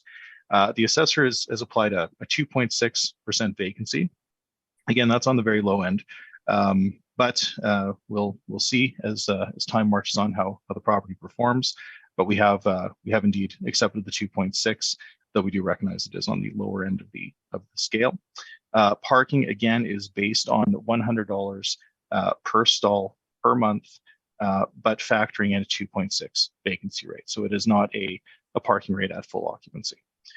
This brings us to an effective gross income of $625,183. That expense ratio of 39.2 is about where we would expect it to be for a new build. Obviously, the expenses should presumably creep up as the asset ages, but it is a new build. So it has parking, it has an elevator. So 39.2 is what we would typically expect to see. And we don't dispute that due to, well, a lack of better information, and it does fall into what we would typically expect. So ultimately, our NOI is calculated as $379,924. We do not, well, we've applied 5.25 as a cap rate, and the city is now in agreement, so there's no longer an issue with cap rate. So ultimately, our value is calculated to be $7,236,640, which we then round to $7,237,000 as of April 1, 2018. Again, we would respectfully ask that the assessment for April 1, 2018 not exceed $7,237,000. The balance of my brief includes the supplementary valuation provided by the city, the building details. Again, it is showing overall year built of 2018, but to be fair, it is 2020. And then we have some of those very nice staged marketing photos on page 14 and 15 and 16. So ultimately, that concludes my presentation for the year 2021, and we do respectfully submit the value not exceed $7,237,000. And with that, I thank you. Thank you, Mr. Story. Mr. Barocas, do you have any questions for Mr. Story? Yes, please. So just on, sorry, I gotta find it. Page 8 of the comparables. Yep. Is there any addresses or streets for these comparables anywhere in your brief? Not in the brief, but these are the same ones that you and I have discussed. So you can see the addresses. First two are on Innsbruck, Paget is number 5, Levesque, Ward, Pembina, and then Ivy Bridge. So you have certainly been provided with them, but we haven't put them into the public record. But they're the same comps that you and I have talked about for different supplementaries in the past. Anything for the panel to see? Nope, but again, I've just mentioned the addresses. We can certainly happy to speak to them. But again, they are, well, they're suburban, so they're not in the downtown. But no, to answer your question shortly, in my brief, we do not have the civic addresses, but they have been provided to you. And I'm happy to speak to them. Yeah. Okay. And okay, so these neighborhoods, for the most part, for the comparables, they would be towards the suburban kind of neighborhoods, not towards the downtown. That'd be fair to say? Yeah, absolutely. These would be in the suburban areas of Winnipeg, to be absolutely certain. Yes. Okay. So would it be fair to say that somebody considering renting an apartment at our location, 710 Westminster, more in the center of Winnipeg, really wouldn't be considering suburban apartments? I suppose to be speculating. I think that we have considered in our application that the suites are bigger in the suburban area. They do cater to a larger pool. And I think typically it's fair to say that the rents in West Broadway are lower than they would be in new builds in Linden Woods, say. So we have taken all of those factors into consideration, and we have applied rents that would be commensurate with that. But it's a good question. No, we don't have brand new builds in the downtown, but I think the rents that we've applied do make sense. Okay, so basically, in your opinion, newer suburban rents are better comparator than renovated older stock in the same area as the subject? Is that kind of where we're different? Well, okay, no, I think that if we had, well, for example, there is a new build right across the street from this property, and in looking up the rents, it seems like they are well in line with what we've applied, but we don't handle that property, so I don't have fulsome income and expenses for that property. And in terms of, well, let's say the comps that you've applied, we'll get to them in my rebuttal, but I think that using older properties that are much larger, that have, for example, pools, I think that is maybe distortive. But I do think that if you're developing a newer property at the reference date of April 1, 2018, you would probably look to some highly amenitized, higher properties that are renting on the higher end of the scale, and you may use those as a barometer as to what you may achieve. And I think that's what we've done here. And I think that the rents are quite reasonable. Okay, fair enough. Those are my questions for this reference here. Thank you. Thank you, Mr. Barocas. Ms. Anderson, do you have any questions? I don't. They've been answered in the presentation and the questions asked. Thanks very much for your presentation. Mr. Arnell, do you have any questions? None at this time, thanks. Okay, I just have a question about the rent comparables. Mm-hmm. Some of these properties are older now. They're not brand new builds. They're 2014, 2006. Mm-hmm. So notwithstanding the locational issue, which we've discussed, but does that have an impact on the rents? It's a great question. I think that we have to, well, if we're going to look at what we'll call the newer stock, I don't know.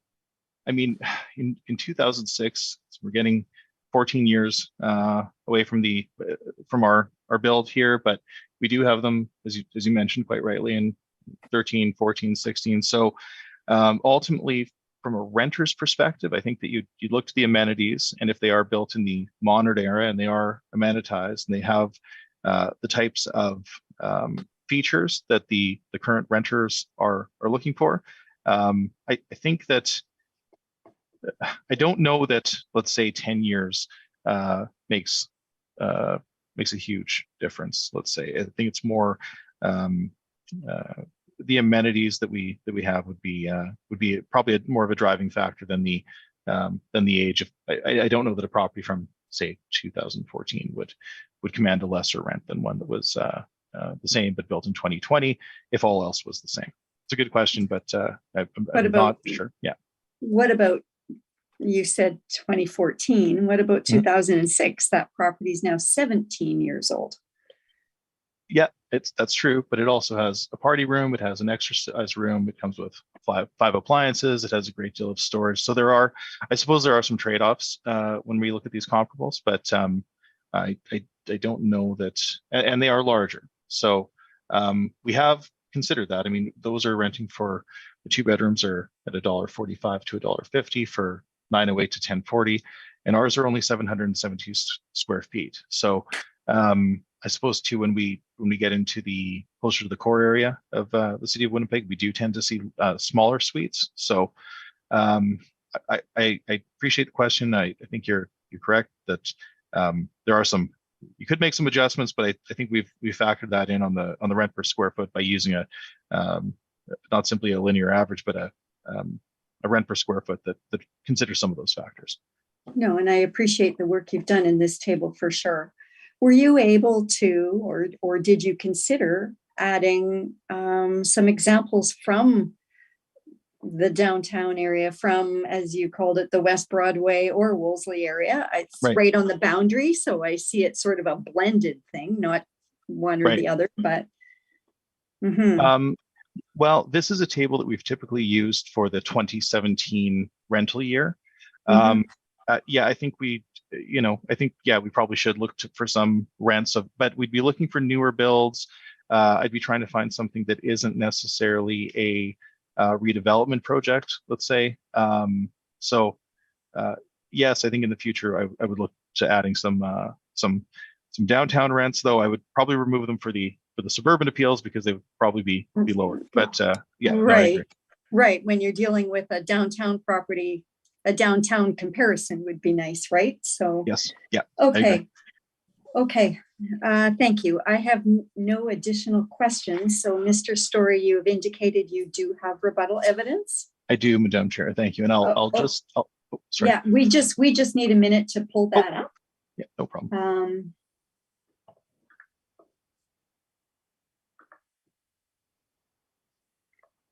Okay, Miss Carnegie, is it?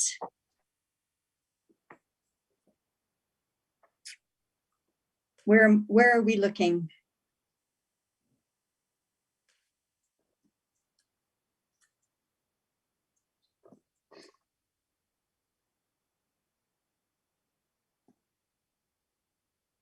For the rebuttal? What's right on the bottom there of the agenda? I have three pieces at the bottom. Is that correct, Mr. Story? Oh, there it is. I see it. So, there is three. We're looking at a specific file? Yeah. So I guess firstly, I'd just like to look at the Broadway Square decision. I know you're probably all familiar with it, but I just would like to reference it with respect to the post-reference inclusion of post-reference material, Madam Chair, and then I will ask that this carries forward to the other two files on our docket. Okay, if you could just take us through your rebuttal then. Are we looking Absolutely. at rebuttal 1, 2, or 3? Well, the first one is the Broadway Square. I think it's the first one in our file. Yeah. It's a court case. Okay. Okay, go ahead. Okay, thank you, Madam Chair. And just to summarize very quickly, again, I know that this has been presented to the board many times, but just as a quick, just to make it known, our opposition to the assessor's methodology in this instance of starting with with material that is indeed post-reference, material that would not have been known to a knowledgeable purchaser or anyone in the market, using the rents that are post-reference as a starting point. So effectively, this decision is one of the guiding decisions that I'm aware of that speaks directly about this issue. And it does say, and this is on page 3, it's highlighted here for you. So it does mention that the board cannot add to the fiction by taking into account facts which occurred or circumstances which arose subsequent to the reference year. And then it talks about the building on Broadway, but I won't go through the whole decision, but I think you're all aware of it. I just would like to put it into to evidence, because the issue of using post-reference rents and then factoring them back, we believe that to be inappropriate, and the inclusion of post-reference material is indeed, it's from our perspective, has been asked and answered by the courts, and we do not believe that it should be considered. So I will leave that there, Madam Chair, if that's Okay, okay. thank you. Yep, thank you. Now, this is a question to the group. Would you like to deal with each piece of rebuttal separately with questions following each, or wait until the end? What works best for people? Doesn't matter to me. We could do them all at the same time.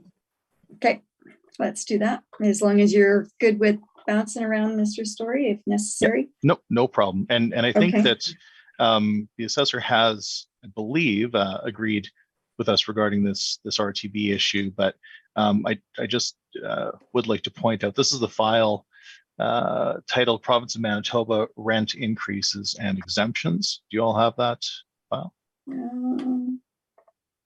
Labeled as number 2. Sorry, I didn't realize that my microphone was off when you asked me the first question. So this one is labeled as number 2, applicant rebuttal residential tenancies branch, province of Manitoba. And the third one is number 3, province of Manitoba, rent increases and exemptions. Okay, go ahead, Mr. Story. Thank you, Madam Chair. So so this is on page 2, and it does say there's a heading that says, do rent increase rules apply to everyone who rents?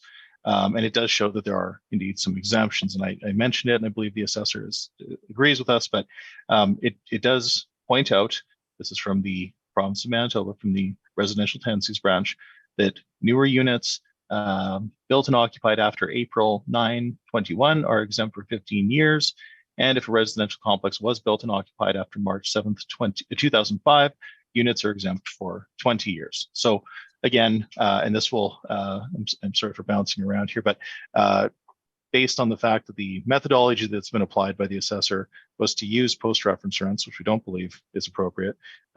Further to that, just as a further point, not to put too fine a point on this, the rental tenancy branch calculator would not apply here to this property because it is a brand new property and it is indeed exempt from the RTB guidelines. So if I may, Madam Chair, this next piece speaks directly to what we just mentioned, and it's titled, when I sent it in, it was called Residential Tenancies Branch, Province of Manitoba, RTB Increase Document. Okay, go ahead. Okay, thank you. And it does say rent increase guidelines, and you can see on the top line that if this property were indeed under rent control, that the permissible increase in 2023 would be 0%. Permissible increase in 2022 would also be 0%. 21 is 1.6%. So just to further, again, not to put too fine a point on this, but if you were to look at the a property that was exempt from rent controls, you would effectively be, and quote unquote factoring it back, you would be factoring back by 0% for 23, and you'd be factoring back by 0% for 22. So I just wanted to point that out because it is an issue that we'll talk about over the next 3 or over the next 2, I suppose, files, and we'll ask that carries forward. Thank you. And did have one other piece, and I apologize for the heavy rebuttal here, but it should inform the balance of our docket today. So, Madam Chair, I've included something called, it's 710 Westminster Rebuttal 2021 SUP, and it is just speaking to the 346 Broadway. Now, I know that the assessor has agreed that there was an error in the inclusion, but I just mathematically would like to point out to the board the what we'll call the impact of such an error, if I may. Let me I'm having difficulties finding it, actually. I see. Should have an income statement on the first. Okay. Yes. So, Madam Chair, Yeah. Story, you had said that it applies to both 2021 and 2022, right? Yes, it does. Yeah. So okay. I've got it labeled as items 3 and 4, applicant Got it. rebuttal to assessors rental comps for 2021. Perfect. Thank you. Okay, perfect. And it's just 1 page long, I believe. Yeah, that's correct. Okay. Thank you. Okay. So once again, that rent revenue that was applied, and to be fair, I don't think the assessor is disputing this. I think he agreed that there was an error there. But just to show you what the effect of this, if we take the rent revenue, the top line revenue that this property on Broadway is indeed permitted to charge, you can see on the second line there's over $100,000 in rental discounts. Further, third line shows the vacancy. So if you use that top line of 448, I've done the math on the bottom line there. That's how they come to $1,247 per door per month. However, the actual rent collected when we consider rental discounts and vacancy is indeed $896 per month. That's a major discrepancy. So I did want to point that out. I don't know that that's in dispute. The assessor's been quite forthcoming and has said that there was an error in terms of the application, but I did want to put that on the record, Madam Chair, and this will apply to this comp set as well as the comp set in the next file, because I believe they're in slightly different order, if I'm not mistaken, but they're the same comp. So I will ask that rebuttal carry forward. So I think that concludes my rebuttal for 21, and that should carry forward to 22 as well. Thank you, Mr. Story. Mr. Brokus, do you have any questions on the applicant's rebuttal? No questions, thank you. Thank you. Mr. Arnell, do you have any questions? No questions, thanks. Ms. Anderson? I have no questions, thanks. Okay, so neither do I. So I think what we could do, oh, Mr. Brokus, do you have any rebuttal evidence? No, I do not. Okay, thank you. Sorry about that. We'll save summation for the end, shall we? Rather than Sure. each property? Yep. Okay. Okay. All right, so we'll move on now to item number 4 on our agenda, which is the same property, but for the 2022 year. File number 23-2. So Mr. Barocas, when you're ready, please. Okay, thank you. File number 23-2, roll number 12097806430, 710 Westminster, assessed value 10,120,000. Again, same property, it's 53 suites. I do have to make a correction. If you go to my page 3, it incorrectly says 40 2-bedroom and 13 3-bedroom. It's actually 13 1-bedroom and 42 bedrooms. So just move the 13 up to 1-bedroom and you'd have the correct amount there. So, and I'm not changing the net operating income because it was based on the rental that was received, which is indicative of the actual physical amount of breakdown of units. That being said, I'm still making a rec based on the cap. So let me just break down my table here, make sure I got it right. So based on the 505,988 using a 5 1/4 cap, that comes out to 9,638,000. I'll just pause there. Thank you. So, Mr. Story, there's a recommendation to reduce the assessment to 9,638,000. That's based on the assessor's NOI and a 5.25 cap. Do you accept the recommendation?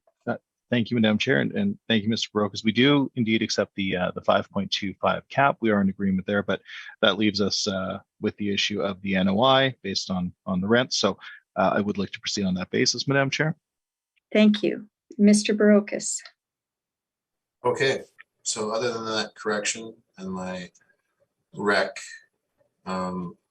it's the same as last go around. So at risk of repeating myself, that's my evidence. Thank you. Thank you, Mr. Barocas. Mr. Story. Just very quickly. Yes. Yeah. Okay, Mr. Barocas, the error that you cited on page 3, does that have any bearing on the gross potential rent that's been applied here? Does that affect what's been showing that there's 13 3-bedrooms? Has that inflated that gross potential rent? No, because we looked at their actual rent roll. It's an override based on their actual. So the person just entered it wrong, but the determination of rent, the average monthly rent, was taken from what they were actually receiving. So the syntax error, if it was modeled, it would have for sure pushed it too high, but it isn't. So it actually doesn't have an effect. Okay, and just for the record, the methodology employed here is indeed the same. You've used asking rents or some such thing that are post-reference in order to determine the NOI effectively. Is that correct? Yeah, basically what they said their potential is to collect plus their parking potential, and then it's brought back to the reference date. Okay. I think I've made my point on that, Madam Chair. Mr. Barocas, I thank you. Those are my questions. Thank you. Ms. Anderson, do you have any questions? Just in regards to the average monthly rent then in doing the calculation of 1344.11, it's actually lower than the previous assessment year that's proposed. Previous assessment year was 1354. So I'm just wondering why that would be. Like, is this all, like, I recognize how you tracked back, how you're saying you tracked Right. back rents, but is it model generated then when you put everything in? No, it's not model generated. It's done by the rents that were submitted to us. I know there was a different 1 bedroom to 2 bedroom ratio. Yeah. That's probably why there's a slight difference in the average rent that the person who set this property up applied. I believe last time there was 38, 2, and only 6 1 bedroom, yeah. 1 beds, and this time it seems like the 1 beds have gone up a lot more than the 1 bedroom count has gone up a lot more than the 2 bedroom count did. So that's probably why the rents are a touch lower for 2022, to account for that being inside the same reference date. Because 2021 and 2022, they have the April 1st, 2018 reference date. So it's not like it's a year later or anything like that. Right. It's just, there's more 1 bedrooms overall. And so that would be the difference. Okay. Okay. Thank you. Those are all my questions. Thanks. Thank you. Thank you. Mr. Arnell, did I ask you? Do you have any questions? No, I don't have any, thanks. Okay, and neither do I. So, Mr. Story. Yes. Okay. Thank you, Madam Chair. We've established this is the same asset effectively, except we now have a redemising of the units. No discrepancy there between us and the assessor. We do continue to apply, again, based on page 8, and I'll just ask my comments, our discussion carried forward. $942 per month per unit for these 1 bedroom units that are indeed 538 or so square feet. $1,159 per unit for these 772, called 773 square foot 2 bedroom units. We are continuing to apply a $100 per stall per month allotment to the parking, which I think is quite generous. And that leads us to our calculation on page 10. So based on that that new suite mix, it does indeed change things. So ultimately, our potential market gross rents are calculated as 703,201. This again is on page 10 of my brief, with an effective gross rent of 684,917. When we add the parking in, it's 729,332. Same expense ratio. That has not changed. That's not in dispute. And we do continue to apply a 5.25 cap rate to an NOI of 443,215, indicating a market value as of April 1, 2018 of 8,442,188. That number once again is 8,442,188, which we then of course round to 8,442,000. And I note that is a fairly healthy increase over the 7.2 that we've requested for the previous year, but that is of course based on the reconfiguration of the property with this new suite mix. So again, I will ask Madam Chair that some of my comments and some of my comments just carry forward and that the board adjust the value to 8,442,000, and that is my submission on 2022. With that, I'm happy to take your questions. Thank you, Mr. Story. Mr. Brokus, do you have any questions? I do not. Thank you. Mr. Arnell, do you have any questions? No, I do not, thanks. Thank you. Ms. Anderson. I don't either. Thank you very much. Thank you. I don't have any questions. So, Mr. Story, we're also assuming that your rebuttal evidence carries forward to this item as well? Yes, Madam Chair, I would ask that simply carry forward. Thank you. Does anybody have any questions on the rebuttal evidence that they might like to ask at this time? I do not. Thank you. Okay. Ms. Anderson? I don't. Mr. Arnell? I do not, thanks. Okay.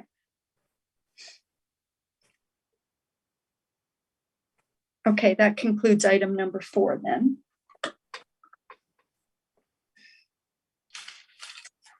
So item number 5 is also 710 Westminster. It's for the 2023 year, and our file number is 23-3. So Mr. Barocas, when you're ready, please. Okay, thank you. File number 23-3, roll number 12097806430, 710 Westminster. April 1st, 2021, reference date this time, roll year 2023. Assessed value 11,019,000. We've got, again, 53 suites. Everything else remains the same. On page 2, you can see we don't have any income information at this time, at the time of the reference date. No subject sale history. So page 3, just again clarifying, it's 13 one-bedroom and 42 bedroom, not the way it's stated, but the average rent, again, it wasn't modeled. It was based on the actuals, parking inclusive potential that was submitted to us, pre-vacancy. So that's how the $1,431.04 was determined. That's based on the information we got from the property manager. All the other parameters are modeled, 40.59% expense ratio, so just a touch higher than last go around. Cap rate 4.75 for a newer build. That's in line with a sale on McPhillips. I'm sure we've all heard a few times about in the past couple months. So rent controls here on page 5. So we are at 1431.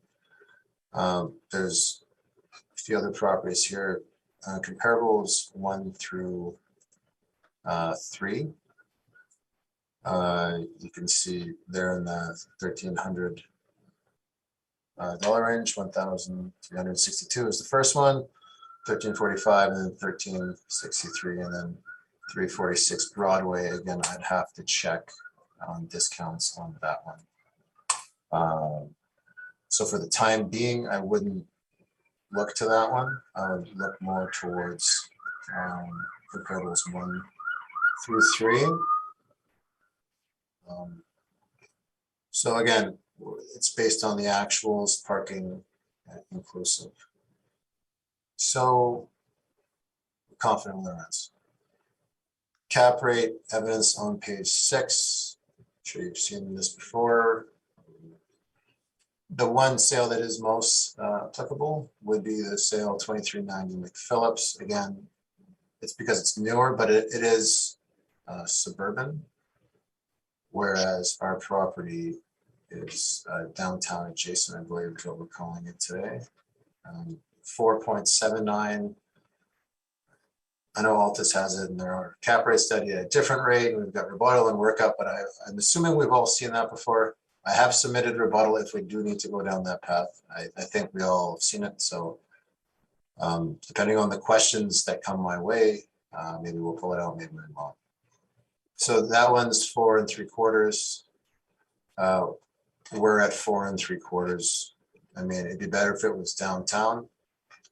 But again, there's not a whole bunch of new downtown 3-story properties, 4-story rather, that we have income information on that we can come up with cap rates for. So it didn't make a change on this. 4.75 for a new build in Wolseley, I think is just fine.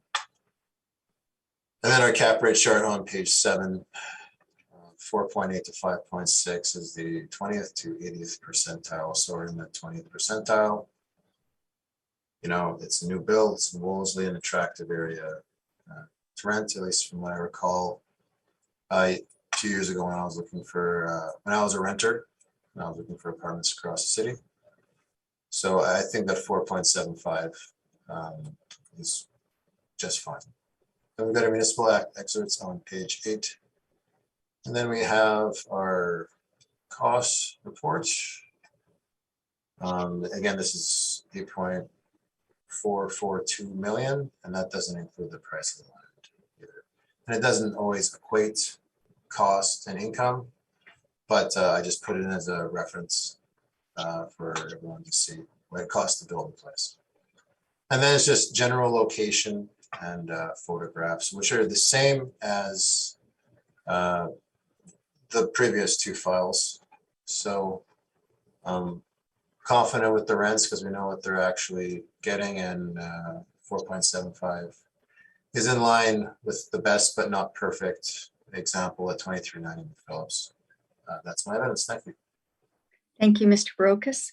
Mr. Story, do you have any questions for Mr. Brokus? I do. I have a few questions, Madam Chair. Thank you. Okay, so Mr. Barocas, for this file, we can agree that the reference date is indeed April 1 of 2021, correct? Yep. Okay, and the material that you're using to develop the rental rate is from is it 2023 or what year? When you said you overwrote the model with the rents, what year was that from? Or was that asking rents in 23? That was the potential rents as reported by the property manager. Okay. In 2022, what they're collecting. Okay. Not mistaken. So post reference, correct? Yeah. And okay. And is there any consideration then to, let's say, incentives, for example? It's based on what they reported they were collecting as per the email that I reviewed between the person who was tasked with entering this money in our system and what the property manager was indicating to us out. And then parking, of course, the rates they gave us, we factored those in as well. Okay. Okay. Okay. So let's just look very quickly here. That cap rate that you're using of 4.75 is modeled. Is that correct? Yeah, it actually is. Okay. And then you'd mentioned 2390 McPhillips, but just, and you've rightly pointed out that it's suburban. It's in Garden City. It's next to, it's shadow anchored by Walmart. And it's also very close to the Seven Oaks General Hospital. Is that correct? Yep, definitely. Okay. And it just in terms of its risk profile, well, it's not a high rise, but it's certainly a larger property. Do you think this property would not have a, let's say, a lower risk profile given its location, given its construction type, given its location? Do you not think that, do you not think that our subject ought to have a higher cap rate than 2390 Phillips? I don't think so. I think this one is built, I mean, it's slightly newer. It's got less units. So looking at the, sorry, let me go back to my list here, losing my place. Price tag's a bit lower. And I mean, I'd say there's more available land to build outwards, kind of like pushing the development in the city outwards. I know you're familiar with that area, as am I, that they're popping up a lot of new apartments. There's not so much available land downtown area where they could put a building like this in, let alone Wolseley, which is an attractive rental area. So I think 4.75 is quite fair. Okay. And okay, but the vacancy, can we agree, in the downtown, particularly for newer buildings, is indeed higher than it is for newer buildings in suburbs. Is that not fair comment? I mean, I don't have any information like that in my report. I've seen CMHC where they've said 7%, but I know that that's an average. There's some that are much higher, and then there's some that fill up right away. Right, and citywide average vacancy would typically be about 3.8% at this reference date, but it would be much higher in the downtown. Is that just mathematically? Is that not fair? Well, I don't have that information in my brief where I could really comment on that. Okay, so. Okay, that's fine. And I think the board has all heard our position on the Lady Joyce on McPhillips, and would suggest it as a different asset. But let's just look very quickly at your multifamily table on page 7. In terms of what the brokers are suggesting, now let's just look at low rise A and low rise, they're suggesting a range of, well, let's say, well, 5, 5.25, or 5.75. Is that correct?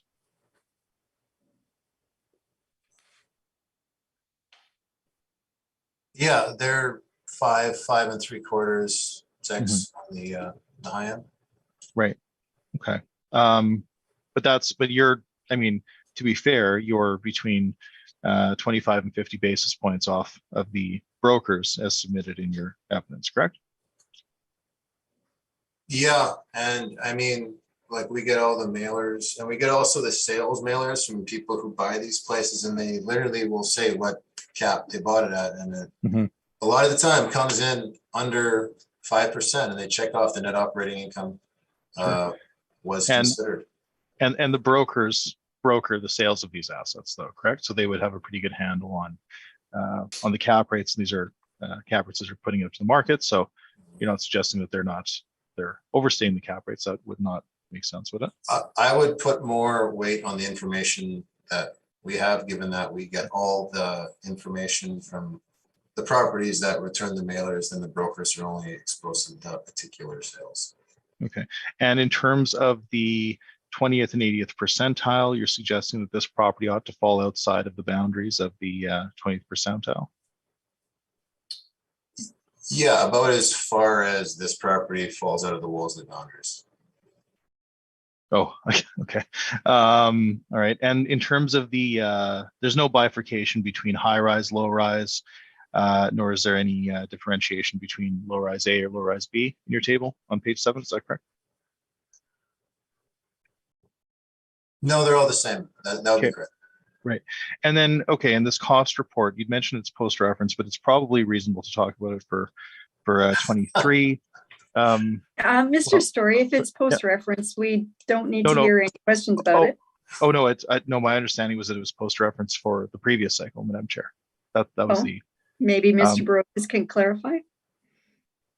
Well, I mean, it was pulled after the reference date, but they were spending this money. Like it took, when was this update on it? Yeah, like I suppose these bills did physically exist, but we didn't get this report in particular until after the reference date. But if he wants to ask questions about it, that's fine. Yeah. No, Okay, go ahead, no, Mr. Story. Oh, okay. No, if it's post-reference, I don't want to talk about it, but if it's germane No. to the 2023 cycle, then I'm happy. I have a list of questions. I think Mr. Brokus has indicated it is germane, so go ahead. Perfect. Okay, so Mr. Brokus, this cost report also, just looking through it, I suppose the first thing that jumped out to me is that it includes $176,000 in appliances. That would not typically be considered in the cost analysis of an apartment, correct? Yeah, like the appliances. I mean, if it's sold, it would include the appliances. Okay. Most likely. But typically for appraisal purposes, it's not realty. I know what you're saying. Okay. Yeah, and then general conditions. Now, that's typically a catch-all for soft costs. Is that correct? I'm not sure exactly what they mean by general conditions. The first item that you. No, I see the item, but yeah. I mean, they didn't really specify, so I can't speculate really. Okay, and there's also a very high category here called change orders. Now that's typically when during the construction, would you agree with me that during the construction process, when changes are made, that there's or something takes more time, then that's where that item is captured. Is that correct? Yeah, I don't think that's too uncommon. Okay, in but regards to the construction. I'm not a construction guy. Yeah, things don't always go like linearly. Right. So on page 17, now this item, this news item, luxury rentals in West Broadway, it does say in the second paragraph, announced in 2015, but developers experienced some speed bumps. So do you think that perhaps the change order item in that construction write-up may be higher based on that? I'm not sure if I could connect those two pieces of information based on what I have in my break. Okay, if a construction schedule is longer, if it takes more time, do you not think that would equate to that would cost more ultimately? Is that fair? I would have to have the specific in regards to what those change orders were. Okay. Rather than Okay. just referencing speed bumps in a free press article. Right. Okay. I'm just going through what's submitted here. So Yep. the other question that came to mind here in this article, it says that the owners, the developers, are a newcomer to the market. So do you think that a relative newcomer to the market would have higher or lower construction costs than let's say a more seasoned or established player in the market? Well, I think at the amount of money they spent, they probably can afford to hire people to do their due diligence for them and not go too high or too low. Mhm. I don't think they're amateurs at this price tag. So I No. think I would trust and assume that this level of capital, they know what they're doing. Okay. That's an assumption. Okay. I think those are my questions, Madam Chair. Thank you. Thank you, Mr. Story. Mr. Arnell, do you have any questions for the assessor? No questions at this time. Thanks.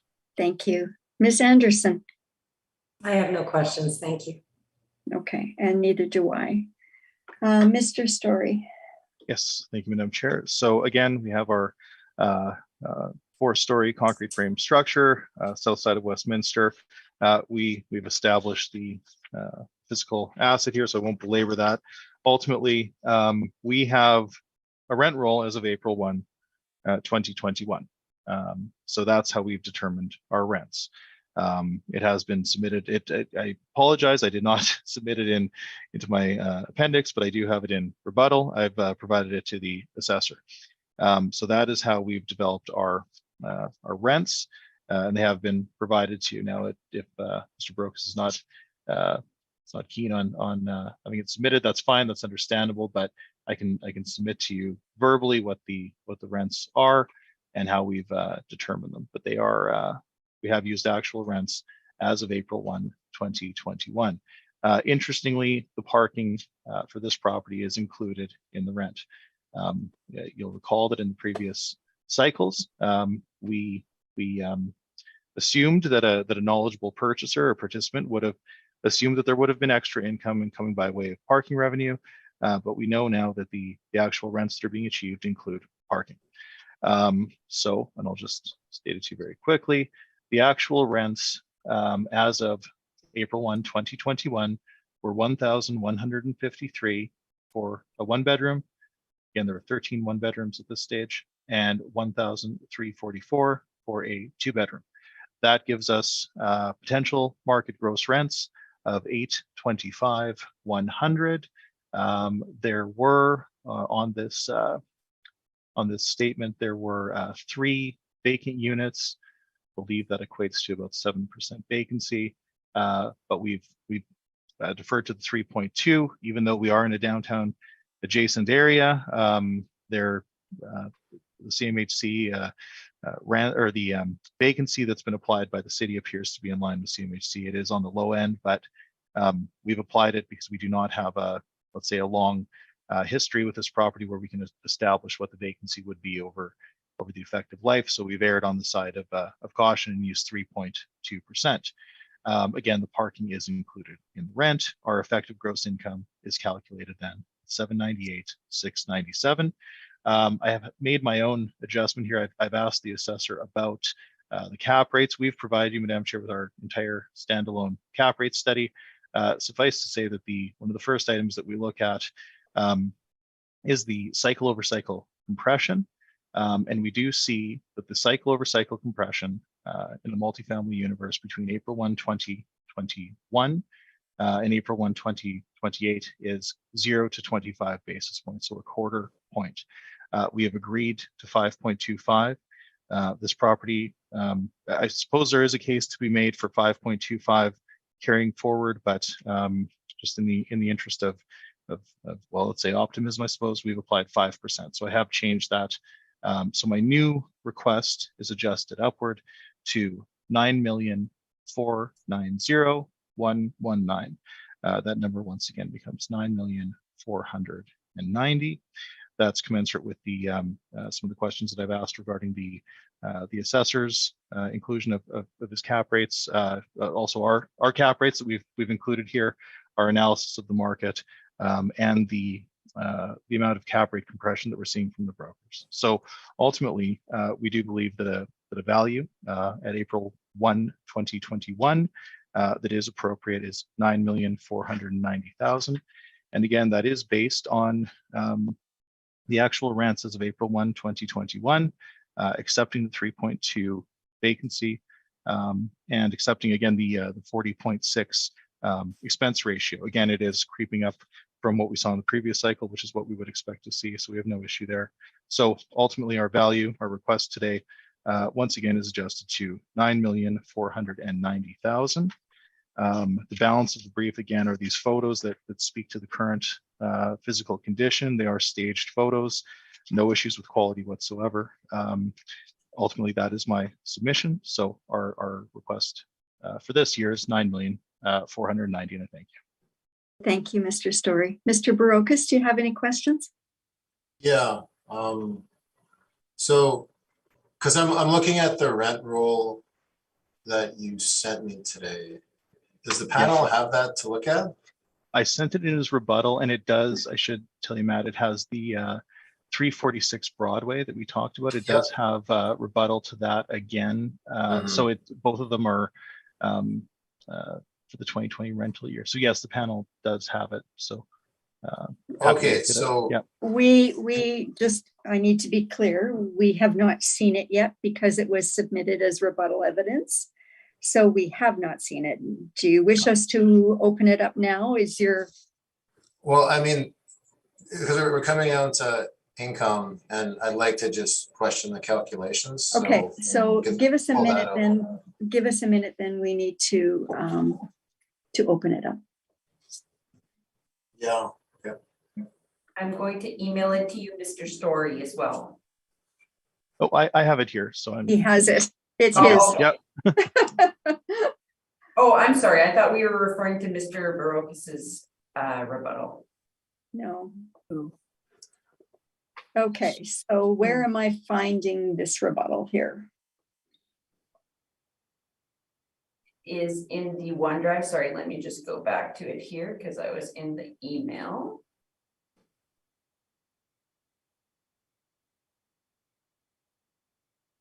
Is it item item 5?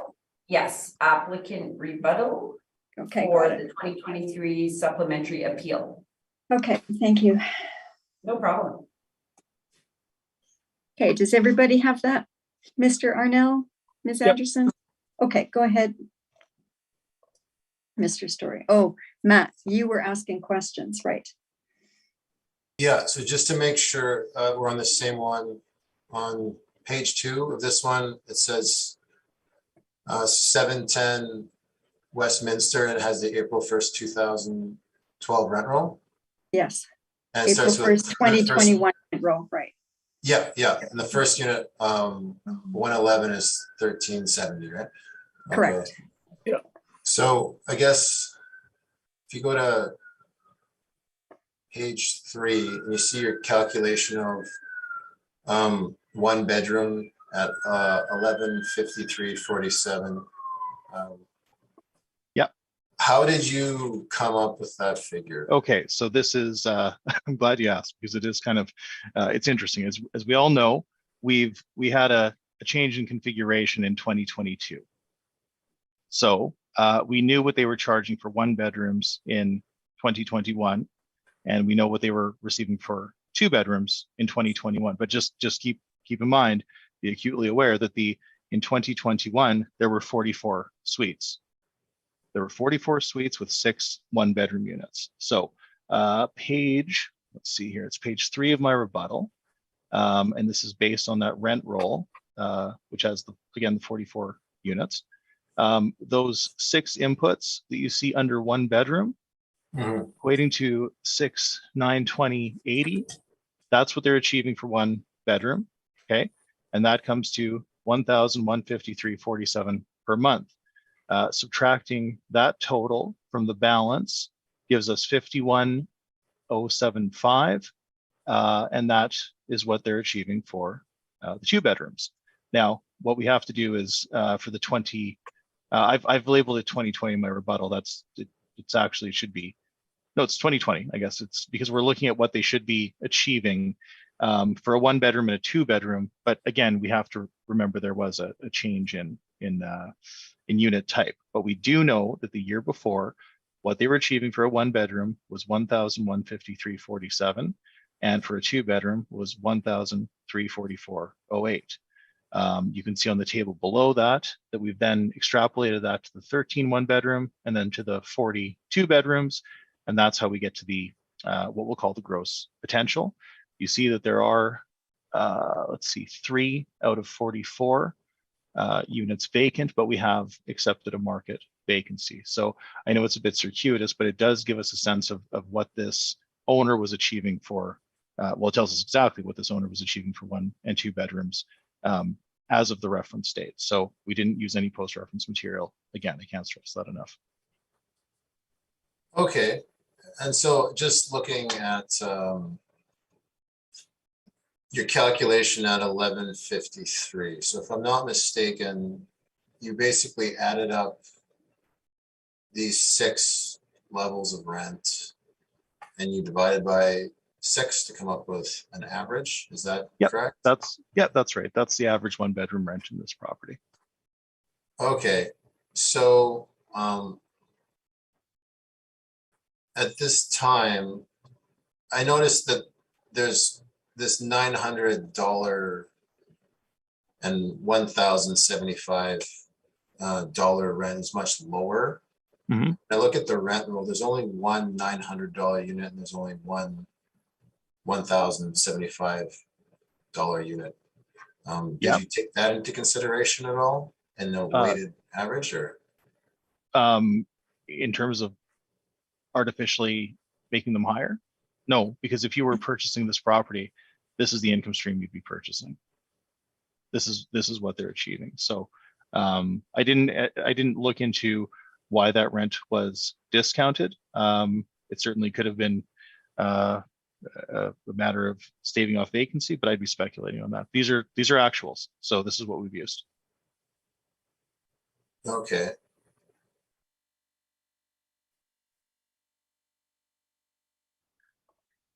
So at 1153 for 1 and 1344 for 2, you're saying this is parking inclusive? That's what the owner has told us. Yeah, that's parking inclusive as of April 1, 21. That's correct. Just glancing at the rent roll here, would you not agree that the 1431 city rent is a lot closer to what they're reporting on page 2, by and large, than what you've determined on page 3? Sorry, on your page 2? Yeah, like the average rent that we have. Got to open it back up. What we've put as the average rent is 1431. You've got an average rent of 1297, and when I'm looking at the rents in whole, but on, just glancing at them, it looks like by and large they're a lot closer to 1431 than they are 1297. Would you not agree? No, I think mathematically we can show you very clearly that the average rents should be 1297, so about 1300.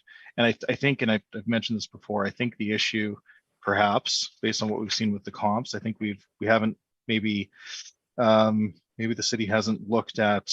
I'm not sure how you determine your rents. I think you looked at asking rents and factored them back, maybe using 0%. I don't know how you came to that figure. And I don't know what you're applying for a 1-bedroom rent. I don't know what you're applying for a 2-bedroom rent. So I'm not sure, but what I can tell you is when this property had the previous iteration in terms of its suite mix, this is what they were receiving. These are actual rents. So it's not based on asking rents put to the market without consideration of discounts or some other thing. This is what they're actually receiving. That's based on the rent roll, and that's laid bare for you on page 2. You can see that's what they're receiving. So that's the actual mathematics of the situation. So no, I don't think that your average of 1431 is accurate. Was there another column in this table which would have had parking in it? It looks like the table's been cut off. No, there would have been names, and we don't typically submit tenants' names into the record. Right?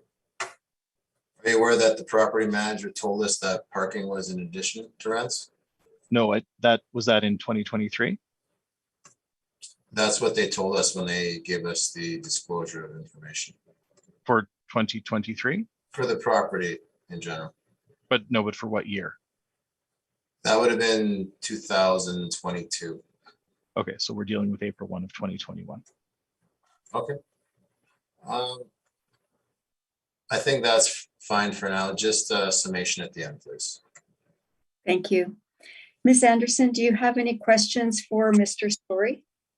No, I don't have any questions. Thank you. Thank you. Mr. Arnell, do you have any questions? Just clarification that you're saying parking is included in these rents? Yes. Okay, thank you. That's it. Okay. My only question was, how do I know here which of these are one bedrooms?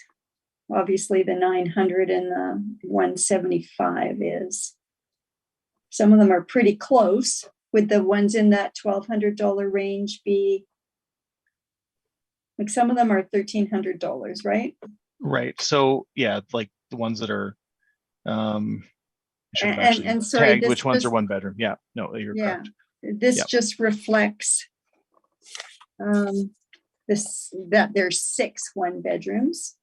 Yes, this is based on the configuration as of the reference date of April 1, 2021. That's correct. So if we were to add up all those numbers, that comes to the 57,995. That I'm just following Precisely. along with your math. That's Yes. all.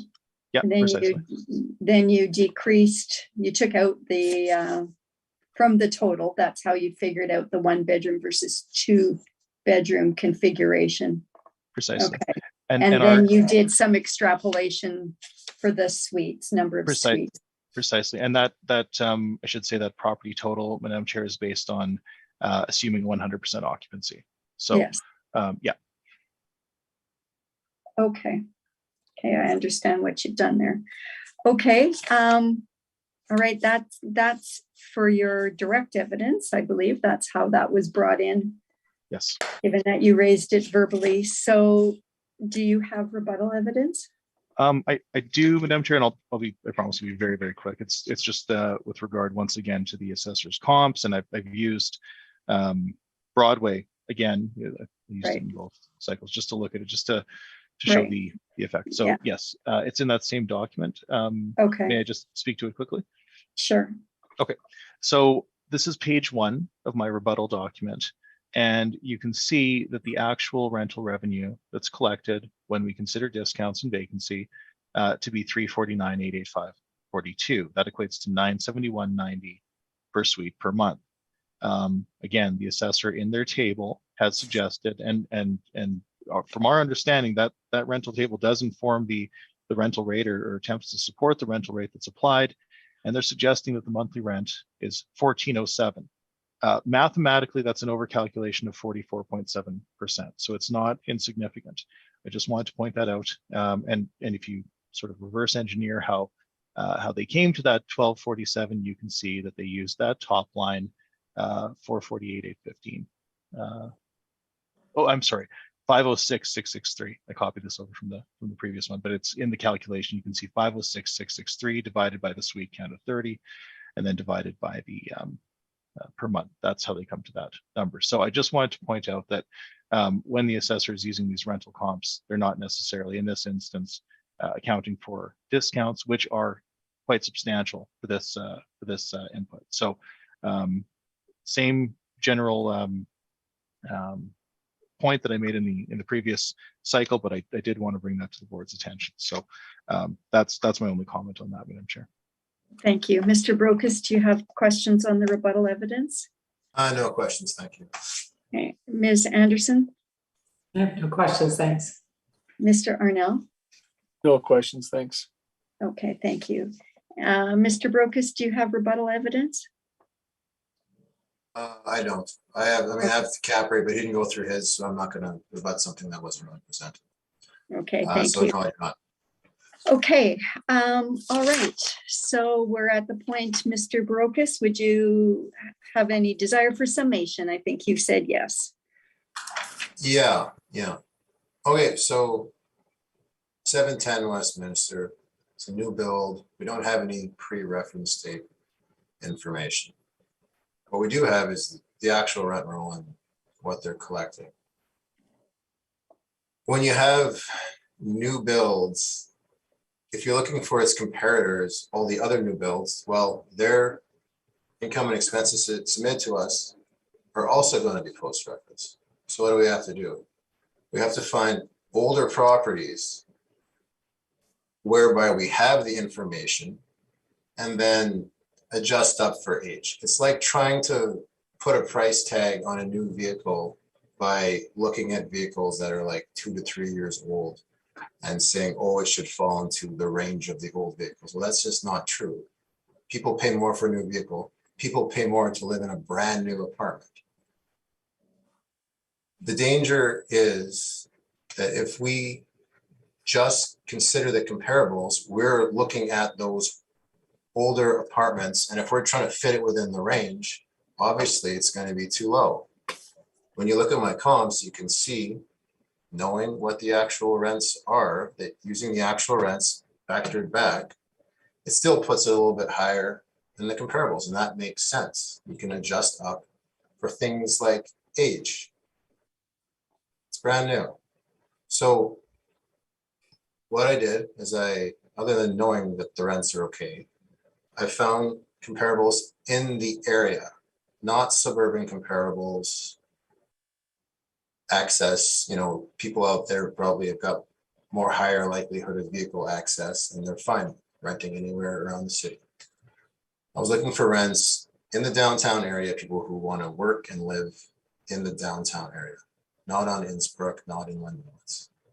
So basically, we know what the rents are, we factor them back. We did our best as we can to be accurate based on the information that the property owner submitted to us. We have an agreement on cap for 2021 and 2022. I believe the sale at 2390 McPhillips more than substantiates the 4 3/4 in Wolseley, which is a high in demand rental area for a new building. I mean, it's kind of one of a kind for Wolseley, right? New rental. I think it'd be pretty attractive. And I think 4 3/4 is more than fair. That combined with knowing that the rents are fine, despite the lack of good information, I feel that the assessment should be maintained. That's all I have to say. Thanks for listening. Thank you, Mr. Brokus. Mr. Story? Yes, thank you, Madam Chair. So just in summation, we've covered this a number of times here today. The assessor has told you quite bluntly that their starting point for the rents for this property are post-reference. In some cases, they're 4 or 5 years post-reference. It is our position that for the purpose of our exercises, we are to look to what would be known by a knowledgeable purchaser and a knowledgeable seller in our market as of the reference date. So clearly, it would be inappropriate to use rents 4 years post-reference. The appropriate methodology would indeed be to look to comparable rents, determining what a developer's expectations for a potential would be. And I think we've done a very good job of that. I think we've used a per square foot calculation that it would be commensurate with how folks develop these properties. Now, again, we've provided board orders or court orders, I should say, that suggest that we ought not to use post-reference material. So I would ask the board not to consider rents that are post-reference. We've also mentioned this notion of factoring back. Well, frankly, it doesn't make any sense to try to use a RTB calculator on a property that is indeed exempt from rent control. That's our first issue. So I would ask that any post-reference material not be included. In terms of the cap rate, we only really have that issue on 2023. I don't know that the Lady Joyce on McPhillips in the Garden City neighborhood is applicable to our downtown or downtown adjacent apartment in West Broadway. I don't think it's a good comparable. Now, we do have the benefit of the broker's reports, and they do indicate to us that the appropriate amount of cap rate compression between the two cycles is between 0 and 25 basis points. We both agree on 5.25. So it does not make sense, quite frankly, to apply a half point adjustment cycle over cycle when we've agreed to 5.25 in the previous cycle. So we would respectfully submit that a 5% cap rate for this property is very reasonable. It could very well be lower, or I should say higher. It could very well be less compression. It could be 5.25.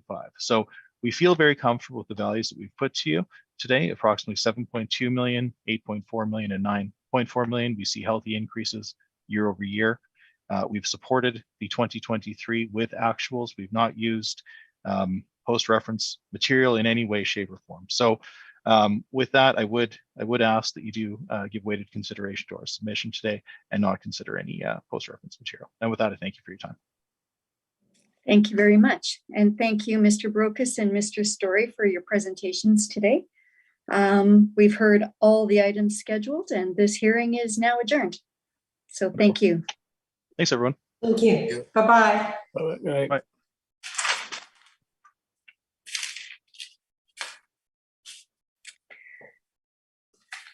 As soon as we're offline, I would propose that we take